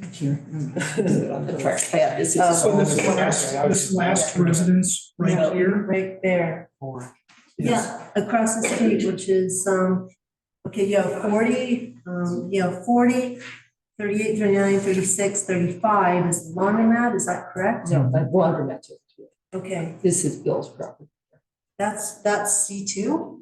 Yeah. Okay, no, that's the laundromat, Here's Norfolk, right here. That's the laundromat. that's the laundromat. Okay. So we have like a substantial amount of C2 there, I mean, 1, 2, 3, 4, and A going down Second Street. So it's not that far, I mean. Okay, so these are the properties we're talking about, Mr. Chair. Zoning. Mr. Chair, we're talking about 32, 33, and 34. This is Second Street right here. So 35, 36, and 30, from here to here is the boardwalk, Yeah. that boardwalk package. Yeah. When you look at the zoning district for C2 as it stands, Yeah. the alleyway is typically the divider. For whatever reason, past North Fork Avenue, this alleyway was given or somehow left the town as public right of way to the laundromat. And so typically that would have been your divider. And the properties we're talking about, so with this being the divider, we're talking about these properties here. There's two more lots between them. And then you've got industrial on this side. I just thought I heard you say when you were showing us the pictures of the neighborhood that it was residential all the way up to the corner, and that wasn't true. It's C2. Oh, it is true. I mean, so because it is a residential, the actual use of that property is as a single family residence. Yeah, and then there's a pot store on the other side, so that's C2. There's just the fact that there's just a house in the middle of C2 doesn't make the area residential. But what we're talking about as far as zoning is concerned, this is mid-block. These three are mid-block of North Fork Avenue. A third of the block. Great. So, any other comments? Could I entertain a motion? No, go ahead then. I'd move to recommend the approval of REZ 24-01 because it does not adversely affect the public health, safety, and welfare of the existing residential neighborhood, and that the rezoning substantially conforms to the comprehensive master plan that we're considering, and that the conditions of the area affected have changed materially since the area was last zoned, and since the bulk fuel storage tanks have since been removed, with the following condition that the applicant also receives a favorable determination from the Board of Trustees. Do I hear a second? Second. Motion's been made in the second, as Commissioner Howe has stated. All those in favor? Aye. Any opposed? Nay. Okay, the motion passes. And you are allowed. I'm supposed to vote? Yeah. Okay, I vote aye. Okay. So, notes here. We've done a we didn't do a roll call vote, but do you have the votes? Ruben, do you have the votes? So you would have Cochran, yay. Howe, yay. Knudsen, yay. Watson, yay. Watson, yay. Thank you. And that's the end of this public hearing. We'll move on to the next one. So your next meeting is It'll be on the agenda April 23rd. The Board of Trustees. Giving me staff reports late. They were difficult. We're trying to give us and the public as much time as possible to digest that. So we will work with what we have. So I will now open the public hearing on the application submitted from RJM Rentals LLC for a change in use of the property located at 130 Grand Avenue to authorize the conversion of a room of the building originally proposed as a community space for building tenants. Community space for building tenants, I think I said that right. To a bar open to the public. The purpose of the hearing is to provide a public forum for all interested parties who wish to comment on these applications before the planning commission. So again, for the third time tonight, the procedure for the public hearing will be as follows. First, a presentation by town staff, following a presentation by the applicant. After these two, we'll allow members of the public to speak for up to 5 minutes. All testimony must be presented at the lectern after you give your full name and address, and I swear you in. Please do not repeat points made by others. It's fine to say you agree or disagree with the comment previously made. Please direct all your comments to the planning commission, not to staff or the applicant. After receiving public comments, we'll allow the applicant and town staff an opportunity to respond and answer any questions raised by public comments. I will then turn the matter over to the planning commission, and the commissioners may ask questions of anyone who testified. We generally will not ask questions during the presentations. Finally, I'll close the public hearing, and the planning commission will discuss the matter and may take some kind of action. Once the public hearing is closed, no further comment from the applicant or public will be taken. However, the board may ask for advice from the town attorney. Public hearings are recorded for the public record. Do we have proper notification? You do. Thank you. Do any commissioner members have any disclosures?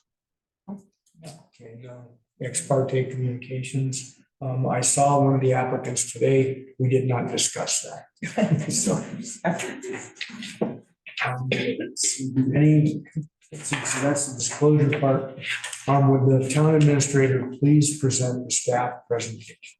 I sure can. So special review 2024-01 application for special review is outlined in section 161420 of the town of Columbus Municipal Code of Ordinances for the parcel number 324-6131014.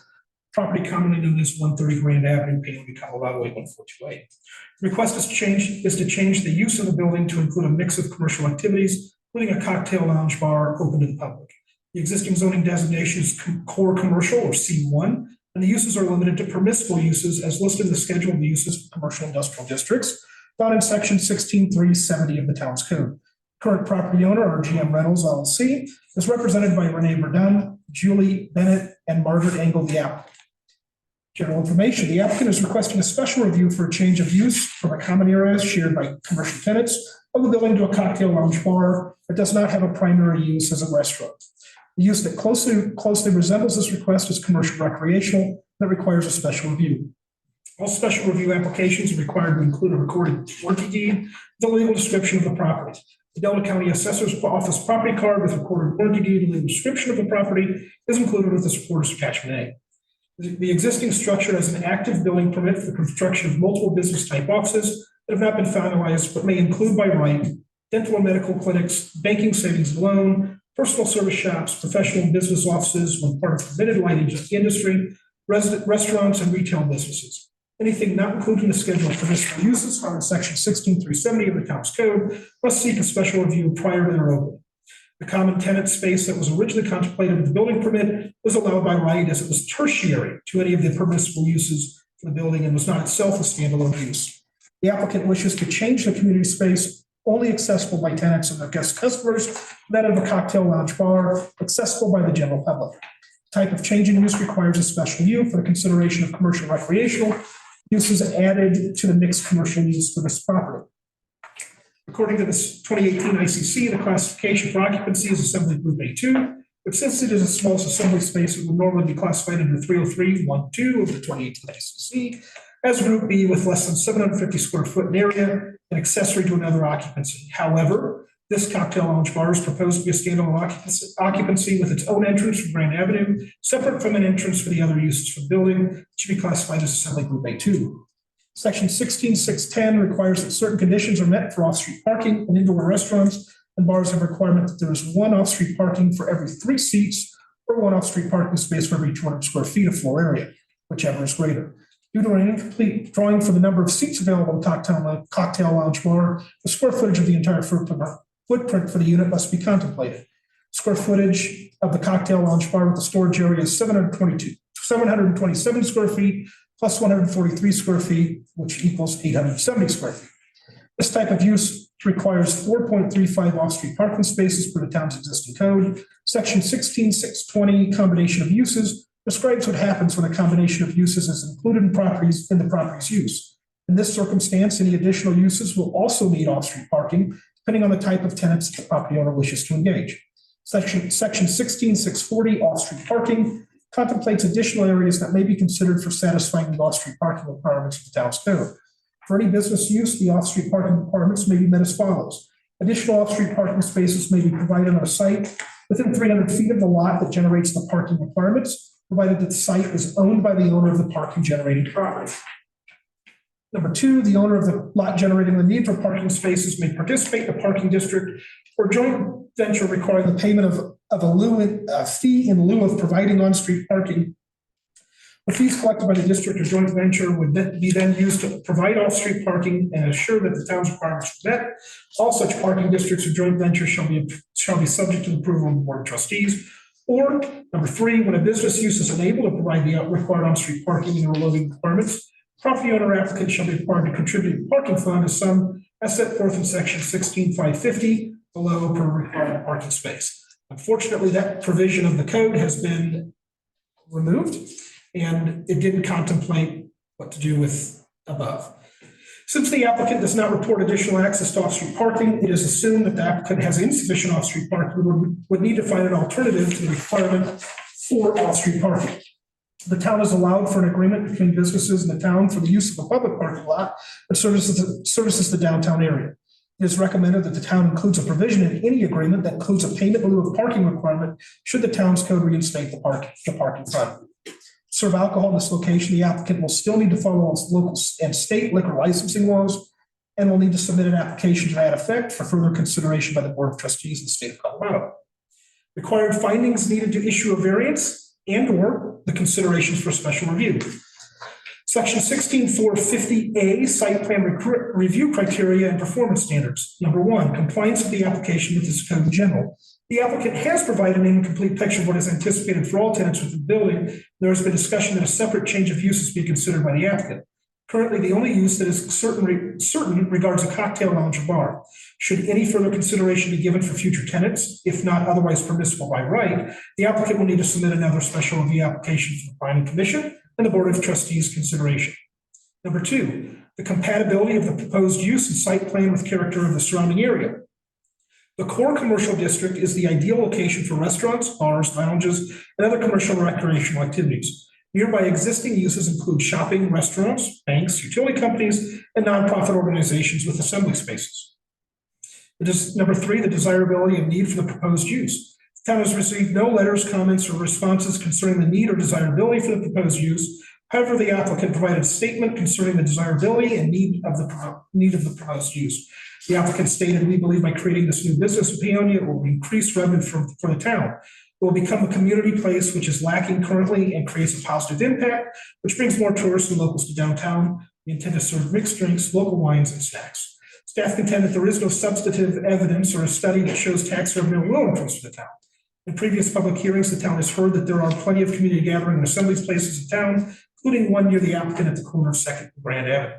Number 4, the potential for adverse environmental influences that might result from the proposed use. Staff find that the potential for adverse environmental influences does not exist for the proposed use. Sorry.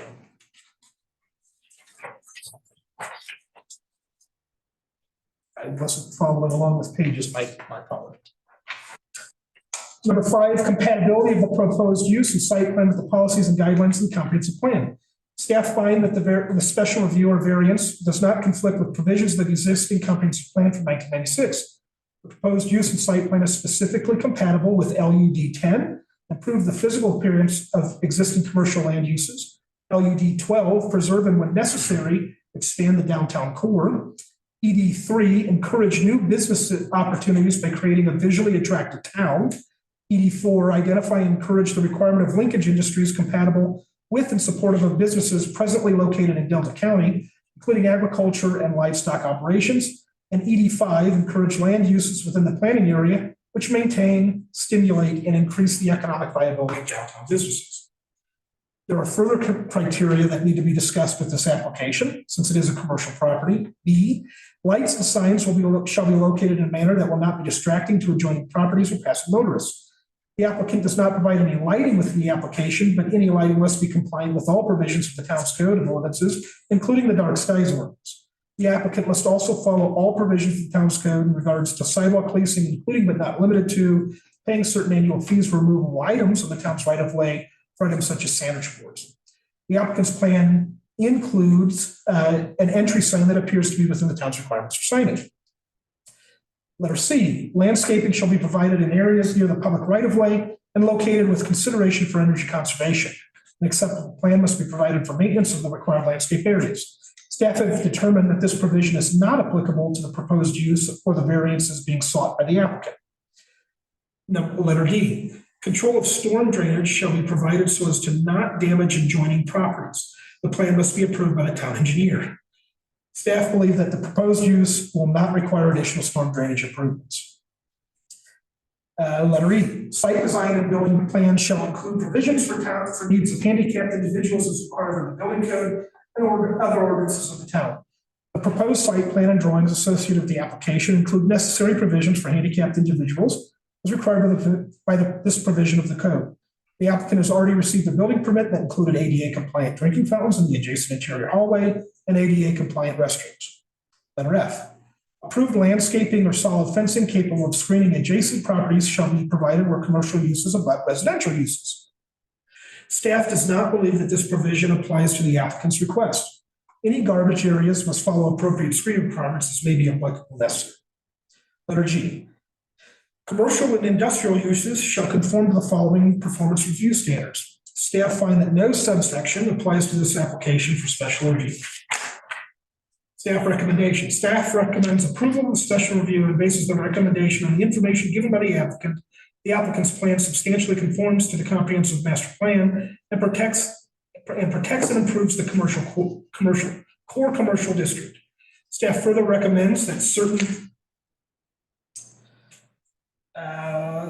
certain conditions be placed on the applicant prior to the proposed use being given any temporary or permanent certificates of occupancy, including compliance with the off-street parking requirement through an agreement with the town. The applicant is required to bring forward any additional uses that are not permissible by right per section 16370 of the Paonia Municipal Code, and the applicant complies with all provisions of the town's code prior to opening, and that applicant receive a favorable decision from the Board of Trustees.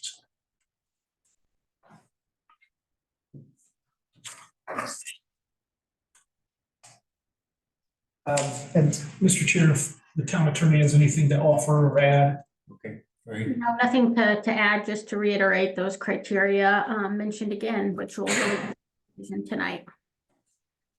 Thank you.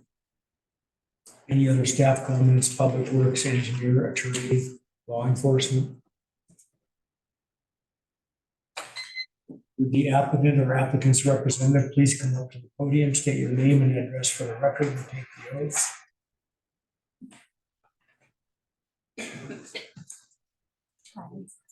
Swear to tell the truth in this matter. Names. Oh, I'm sorry, names, addresses. I'm Renee Berdown. I put in the application. This is Steve Wilson. He's my contractor. I live at 40386 River Hollow Road. Great. Do you swear to tell the truth in this matter?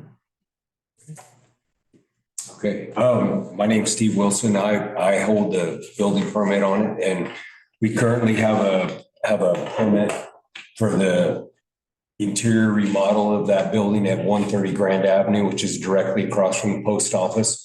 It's a two-story building, with a ground floor, and then it has a full basement. We have a fully compliant ADA entrance on the front of the building. In addition to another high occupancy entrance, we have a additional entrance on the back of the building in the alley. It goes all the way through to the alley. The building's approximately 5,600 square feet, both floors. The main floor where this change of occupancy is being requested is it consists of 3 separate offices, 2 ADA bathrooms, and then the community space, which is approximately 720 square feet of its own, towards the front of the building is where that's located in the building. And that's the area that we're requesting a change of use for. Anything else? I don't think so. I think he covered most of it. Stefan did pretty well with that. But yeah, I think that's it. I think I just want to say that it's been a really long process getting to this point. We originally tried to permit this with the cocktail lounge when we started this process almost 2 years ago or whenever it started. And the interim manager wouldn't let us. Town manager kept denying our proposals. So that's why we've done it in sections. We did the front of the building, the back of the building, the center of the building. And it's been working out pretty good. This has been the hardest part, I think, getting this change of use. And I feel like since I've put in the application in January, a lot of other businesses have opened, but when I did it, there was the Learning Council that was the only other thing. So it's great that more businesses are happening in town, and I would just like to be one of them too. So that's all I have to say. Okay. Thank you. Should you add that the community space is now downstairs that you're replacing with your? Well, there's a kitchenette downstairs for the offices to use, and that's in the approved plans. Yeah, there's 2 bathrooms downstairs and 5 offices and a community space downstairs also. Yeah.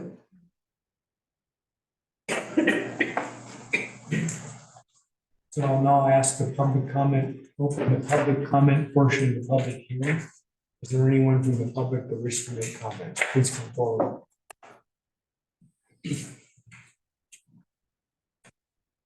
And name and address? Robin Arthur, I have a business at 124 Grand. It's gonna be about 2 doors down from here.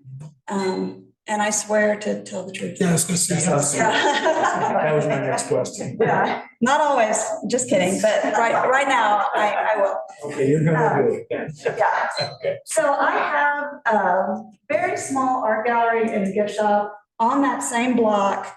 I'm the only thing open on the weekends except for Sweetgrass until about 3, I think. I'm the only door that a person from another town or a shop or anybody can even open. So, except the post office. And so I'm a little nervous, but I have to say, Paonia is constantly marketing itself as this creative district, as this bustling little town. I cannot tell you how many disappointed tourists and locals come into my lonely little shop on Saturday afternoon and say, where can we get a cocktail? Is there anything to do? And I have to say no, no, and no. I say you can get a margarita at the Mexican restaurant. There's really nowhere else to tell anyone to take their families, to go have a drink with a friend, to just get a break from the sun. If they have a baby in a stroller, there's nowhere for them to sit for a minute and wait on a relative. And so I didn't really think about that until I was sitting there every Saturday, mostly Saturday. I'm going to be open on Sundays soon, but I didn't think about it until I was in there, how that whole block is just shuttered, quiet, peeling paint. It's very depressed looking. Sorry, no offense, everybody. But the fact that Renee is trying to build this jewel, this beautiful building, a place for people to gather. The Living Farm was wonderful when it was down at the end down there. People could go there, it brought just having, I hate to say this, but having food and alcohol on the end of the street down there kept the traffic flowing. And so this may be purely selfish for me and selfish for my out-of-town guests, but to have, I feel like a magic door will just open up to that end of the block if Renee can build this business. Also, another thing, Paonia is mostly closed. Most of the businesses are closed on Saturday, up and down Grand. If little nonprofits and other type of offices can rent space, I'm not sure what the building is meant to be used for in the lower level, but if we can get some of those 8 to 5 businesses into maybe some little office spaces and open up some of these spaces for retail, this is my grand fantasy, then the town would feel a little more bustling. People would be coming here and spending more money and all those kinds of things. So I'm really normally out of the loop with all of this. I try not to pay attention to what's going on because I just need to focus on myself. But I really do think that having that down there would seriously just open up some traffic flow and make Paonia look less sleepy and tired. We need more places for people from the town, everybody to come sit, talk, laugh, have fun, do business, get work done, and just gather. So anyway, I'm done. And then I have to leave, so. Okay. I'm done. I like the visuals. Is there anyone else that wants to add a comment?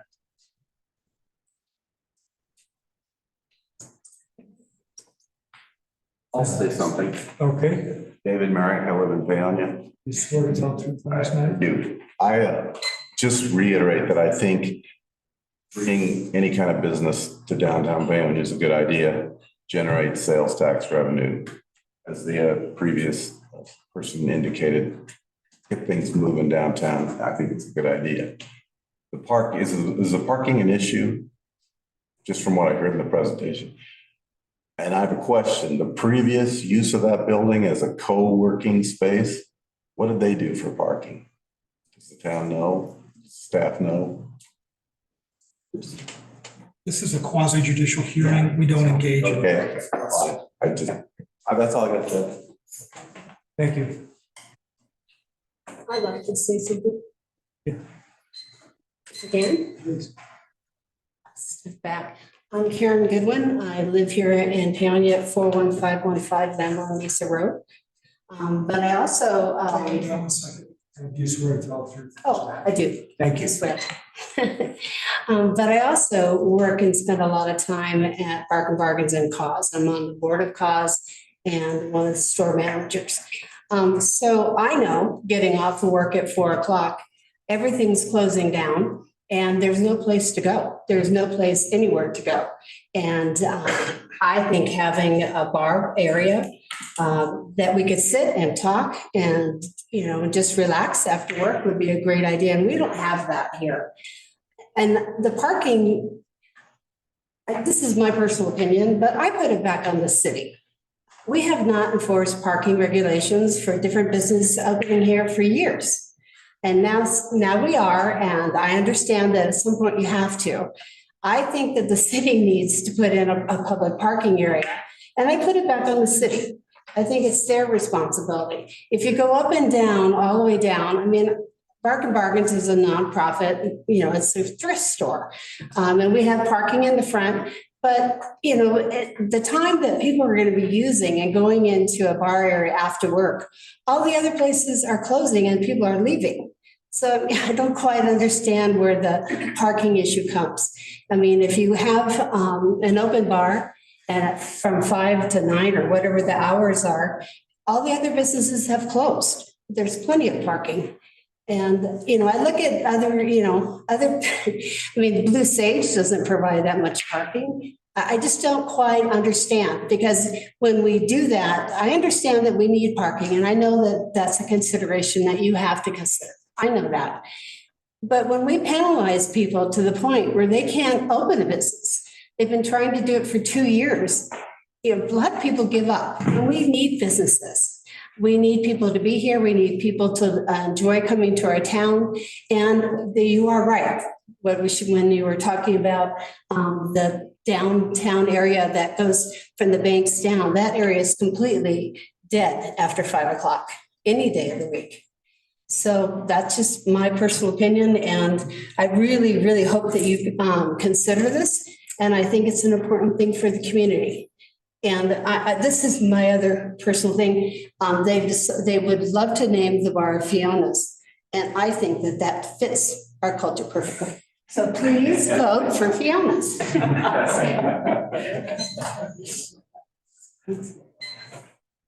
Is there anyone else who wishes to make a comment? My name's Julie Bennett. I am one of the owners of the business. I live at 40823 Highway 1. Swear to tell the truth in this matter. I just wanted to, parking has been an issue since day one. However, before we ever purchased that property, we came to the town, asked if that was going to be an issue, and we were told by Corinne that it would not be. So this has been a really difficult situation for us. We put a lot of money into this. It's difficult. So not that, sorry. Emotional. Just about I public speak, it's a bad thing. But anyway, so we felt like we were doing our due diligence. We didn't get it in writing because we believed that that would be the case when we purchased the property. So that's part of it. Part of that. Anyway, that's all I have to say.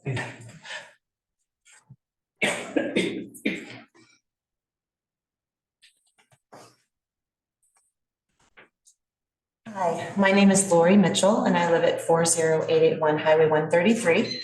I do.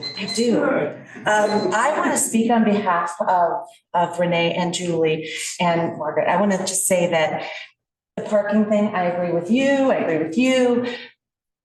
You know, we walk the town park. We walk everywhere around here. It's so easy to walk around. You can park anywhere and just walk. And I don't know what the hours of operation are going to be, but I agree with all that they said about that. But I also want to add, have you seen the front of that building? Have you looked at how gorgeous it is? I mean, the improvement and how it fits with the town and what we're creating here, bringing more people to the community, having more people want to just come see the building, you know, and it's also offering more opportunity for jobs. And that is also something that really people are looking for here. The economy, we need more money coming in. And when you're a bartender, you get tips on top of it. So it's just, I think, an all around great feel for Paonia, a great opportunity for people getting off work, being able to go patronize. And it's also offering more opportunity for the local wineries because they'll be serving local wine. I just think all around, it's such a great opportunity. And let's just keep building and growing and expanding and offering more to people that come here to visit. Thank you. Thank you. Anyone else? Does the applicant wish to offer further comment? I'll start crying. It's her fault. I'd like to, do I have a chance to say something? My name is Lori Merrick and I live at 55 Pan American Avenue. I swear to tell the truth. I do. I would just like to make one comment on the credibility. You know, these three have come into our area and Root and Vine is just a prime example of a successful, thriving business. And I think that I feel that they will offer this also with this, you know, with Fiona's. And so that's my comment. Okay, so given that, does the applicant have anything else he wants to say? I'll still cry. Is there anything further from town staff? Yes. So, one of the reasons that we had to consider parking and parking requirements, this isn't something new. For Blue Sage, we had a parking agreement, we asked for a parking agreement with them so they could use the public parking spaces behind us. Because there's no mechanism in our code to meet the criteria, the very restrictive criteria of our parking requirements, that's why the suggestion has been made as a condition to have a parking agreement with the applicant so that they can meet the conditions of the public code. What about changing the code? Can you expand on that? At this, At this point, we can't take it further. that's all I got. I'll now close the public comment portion of the hearing. Before we turn to commissioner questions and deliberations, I want to state that the documents included as part of the record for this public hearing include all application materials submitted by the applicant, the staff report, all materials included in the packets, all written referral and public comments received regarding the application, the notice of hearing, and the town's ordinances. Does anyone have any objection to the inclusion of these items in the record?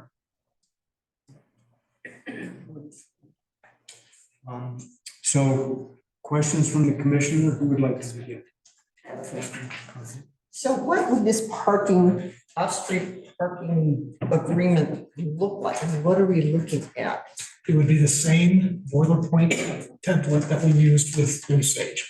So there is a condition in there that should we ever, reinstate the parking in lieu of program or the payment in lieu of parking program, that they would come into compliance with that. That in order to meet their requirements, that there's an agreement with the town that they have, that they will direct patrons to this public parking area over here behind town hall. It's standard language, and it's so that we can meet the provisions of our code.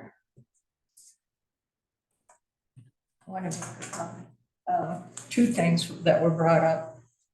One is on Final Friday, you can't get anybody to go down to that end of town.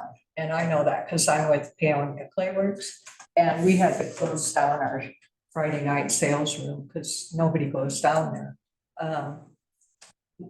Also when Lizzie's was down there, people tended to go down more, but they don't now.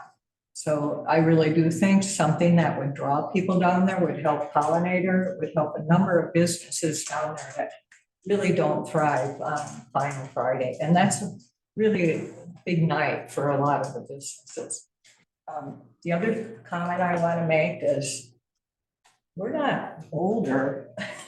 I think we should just do away with the parking ordinances altogether, because we had a very respected resident did some computations, and she said if every business in town complied with the parking, we would need 2.5 acres of parking.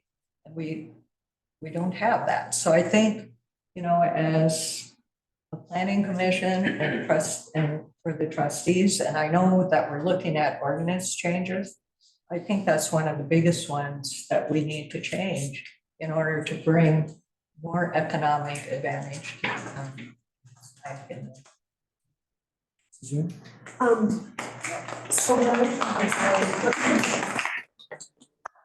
I was on the board and Jane Berry was the town administrator, I'm sorry.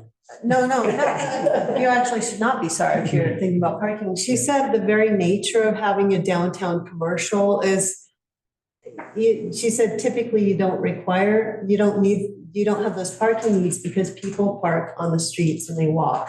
You don't expect, where do you see huge areas of parking when you look at a downtown commercial district? I mean, you don't see it in Hotchkiss.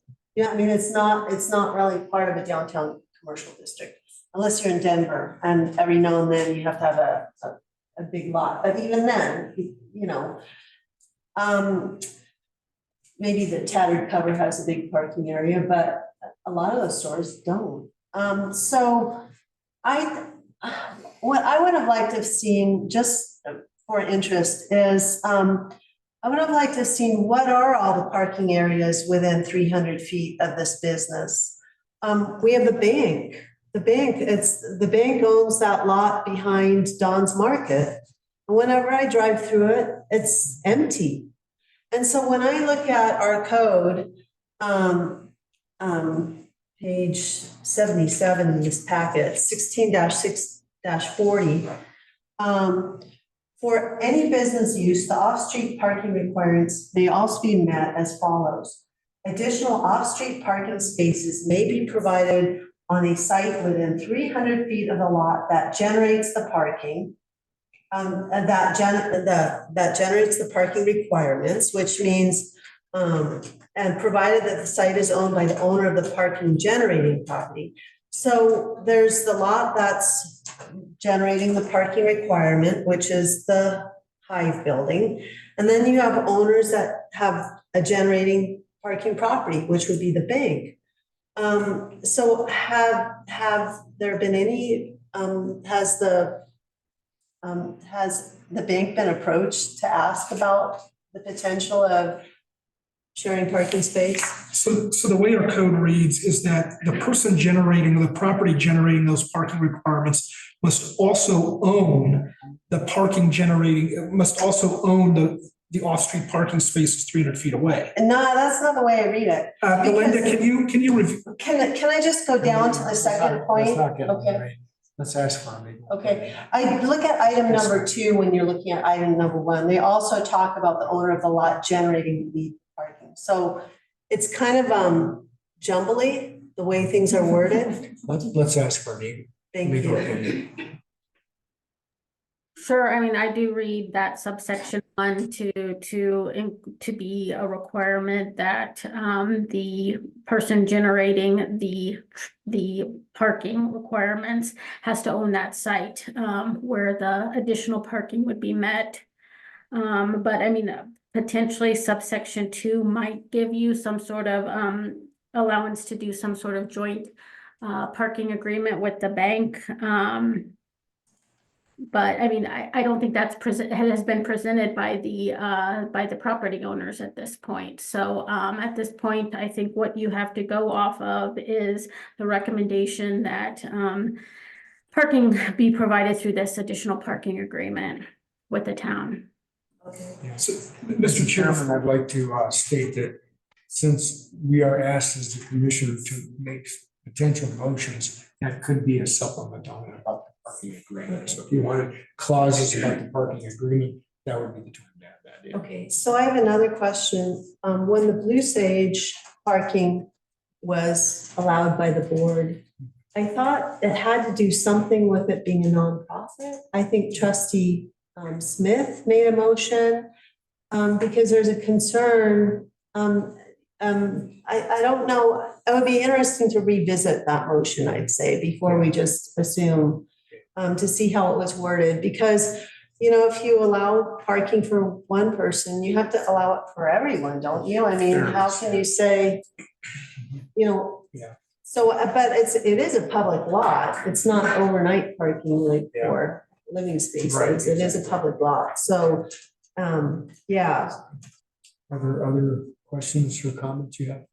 Yeah, I do have one question. So it's kind of interesting that the code doesn't contemplate bars or anything. And I thought that was really interesting. So it's not really considered a restaurant. It's really a cocktail lounge.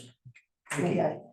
The only comment I have is Edward Abbey had mentioned that any town that has, Abbey, I know. Any town that has more churches than bars is a serious social problem. So this actually helps us solve a social. That's the only comment I make. Yeah, I have another comment too. It's like, I agree with Lynn. I agree with the people in the audience that it's necessary. I think having another open business down there would be really beneficial. This town is dead come something, you know, the weekends are just really pathetic in a lot of cases. And that tourists do come into this town and can't find something to do.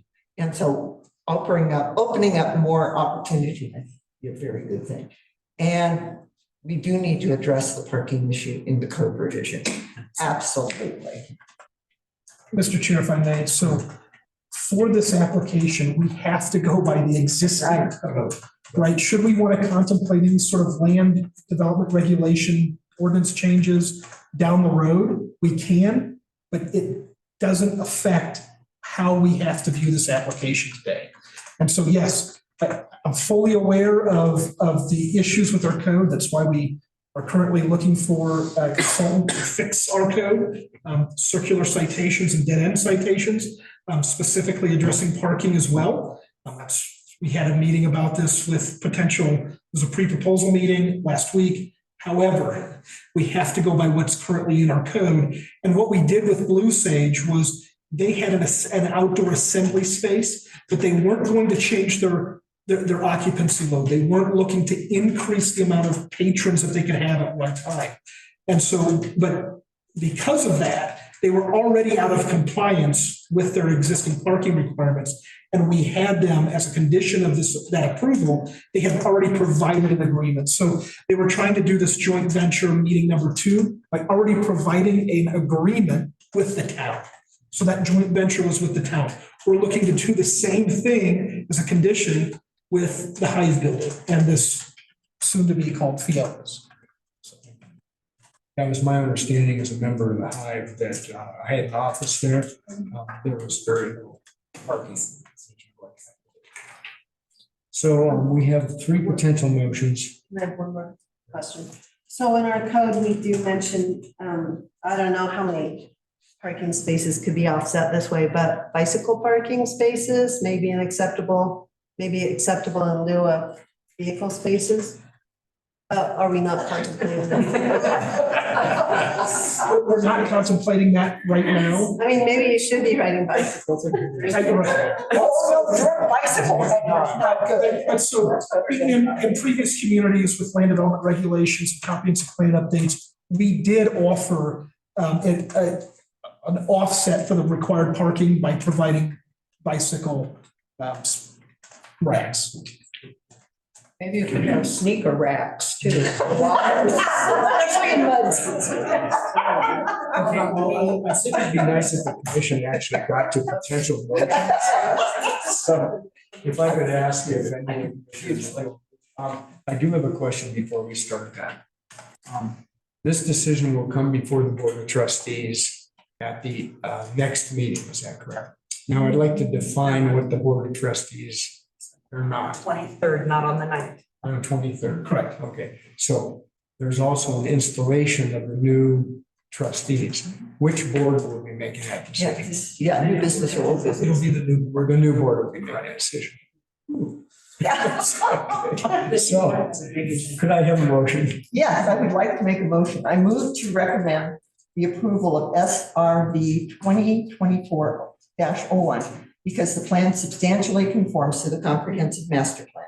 The review criteria and performance standards as required by the Paonia Municipal Code have been met by the applicant with the following condition: that the applicant completes an off-street parking agreement with the town of Paonia prior to receiving a temporary or permanent certificate of occupancy. That any future uses or combination of uses that aren't allowable by right receive a special review, that parking calculations are also adjusted for future uses. That the applicant completes the improvements on or before October 23rd, 2024, and that the applicant receives a favorable determination from the Board of Trustees. So the motion's been made. Do I hear a second? I second. Is there any discussion, Mr. Chair? Pardon? Discussion for the vote? Any discussion on the commissioners? I do have one thing. So by our code, we are allowable, without coming back, to extend that deadline. Should you not meet the October 23rd deadline, 6 months from the next meeting, where it's going to be heard at the Board of Trustees. So you don't have to come back. We can automatically extend it. That's fine. Thanks for that clarification. So the motion's been made and second to approve of the potential motions number 1. All those in favor? Roll call. Yeah, we'll do a roll call vote. Vice Chair Bachman, Aye. Secretary Howe, Aye. Commissioner Watson, Aye. He gets the vote. Yes, you're leaving. I'm sorry, what was that? He said Chair Knudsen. Oh, okay, I'm sorry. That's okay. Hearing loss is why I'm leaving the board. Yes, my vote is aye. Unanimous. So the motion has been made and seconded and approved for this. See, and,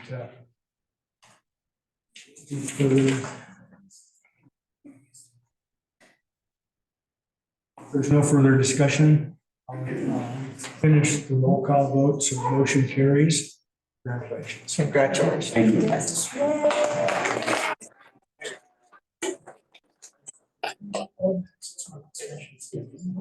So I have one closing comment before everyone leaves the meeting.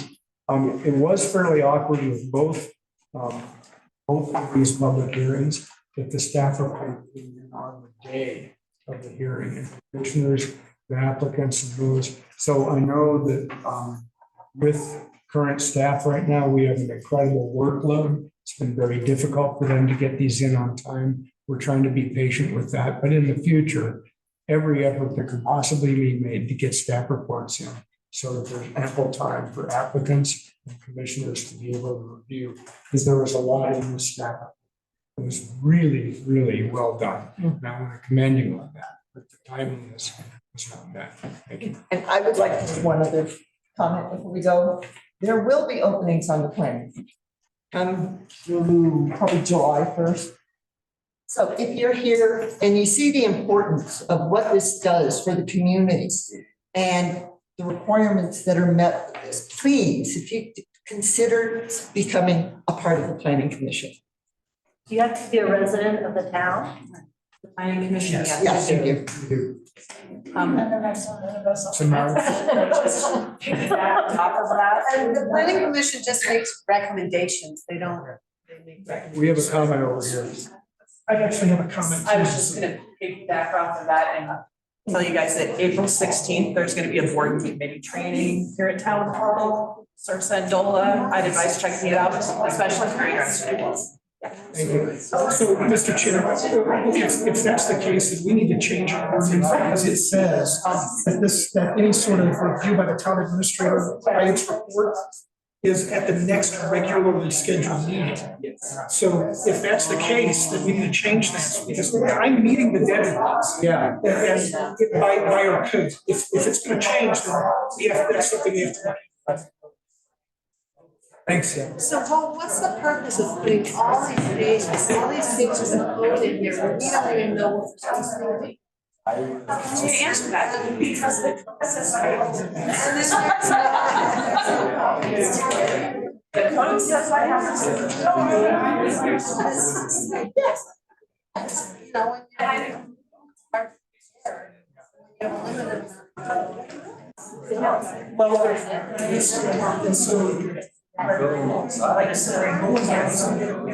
And as far as including anything for gender facts, by the town clerk, and she's also following. So you know about it. Well, I do that. There's one town administrator that I didn't know what. Exactly. My job is to make the board look good. And you know, about being. Let's just do that. I'm gonna join.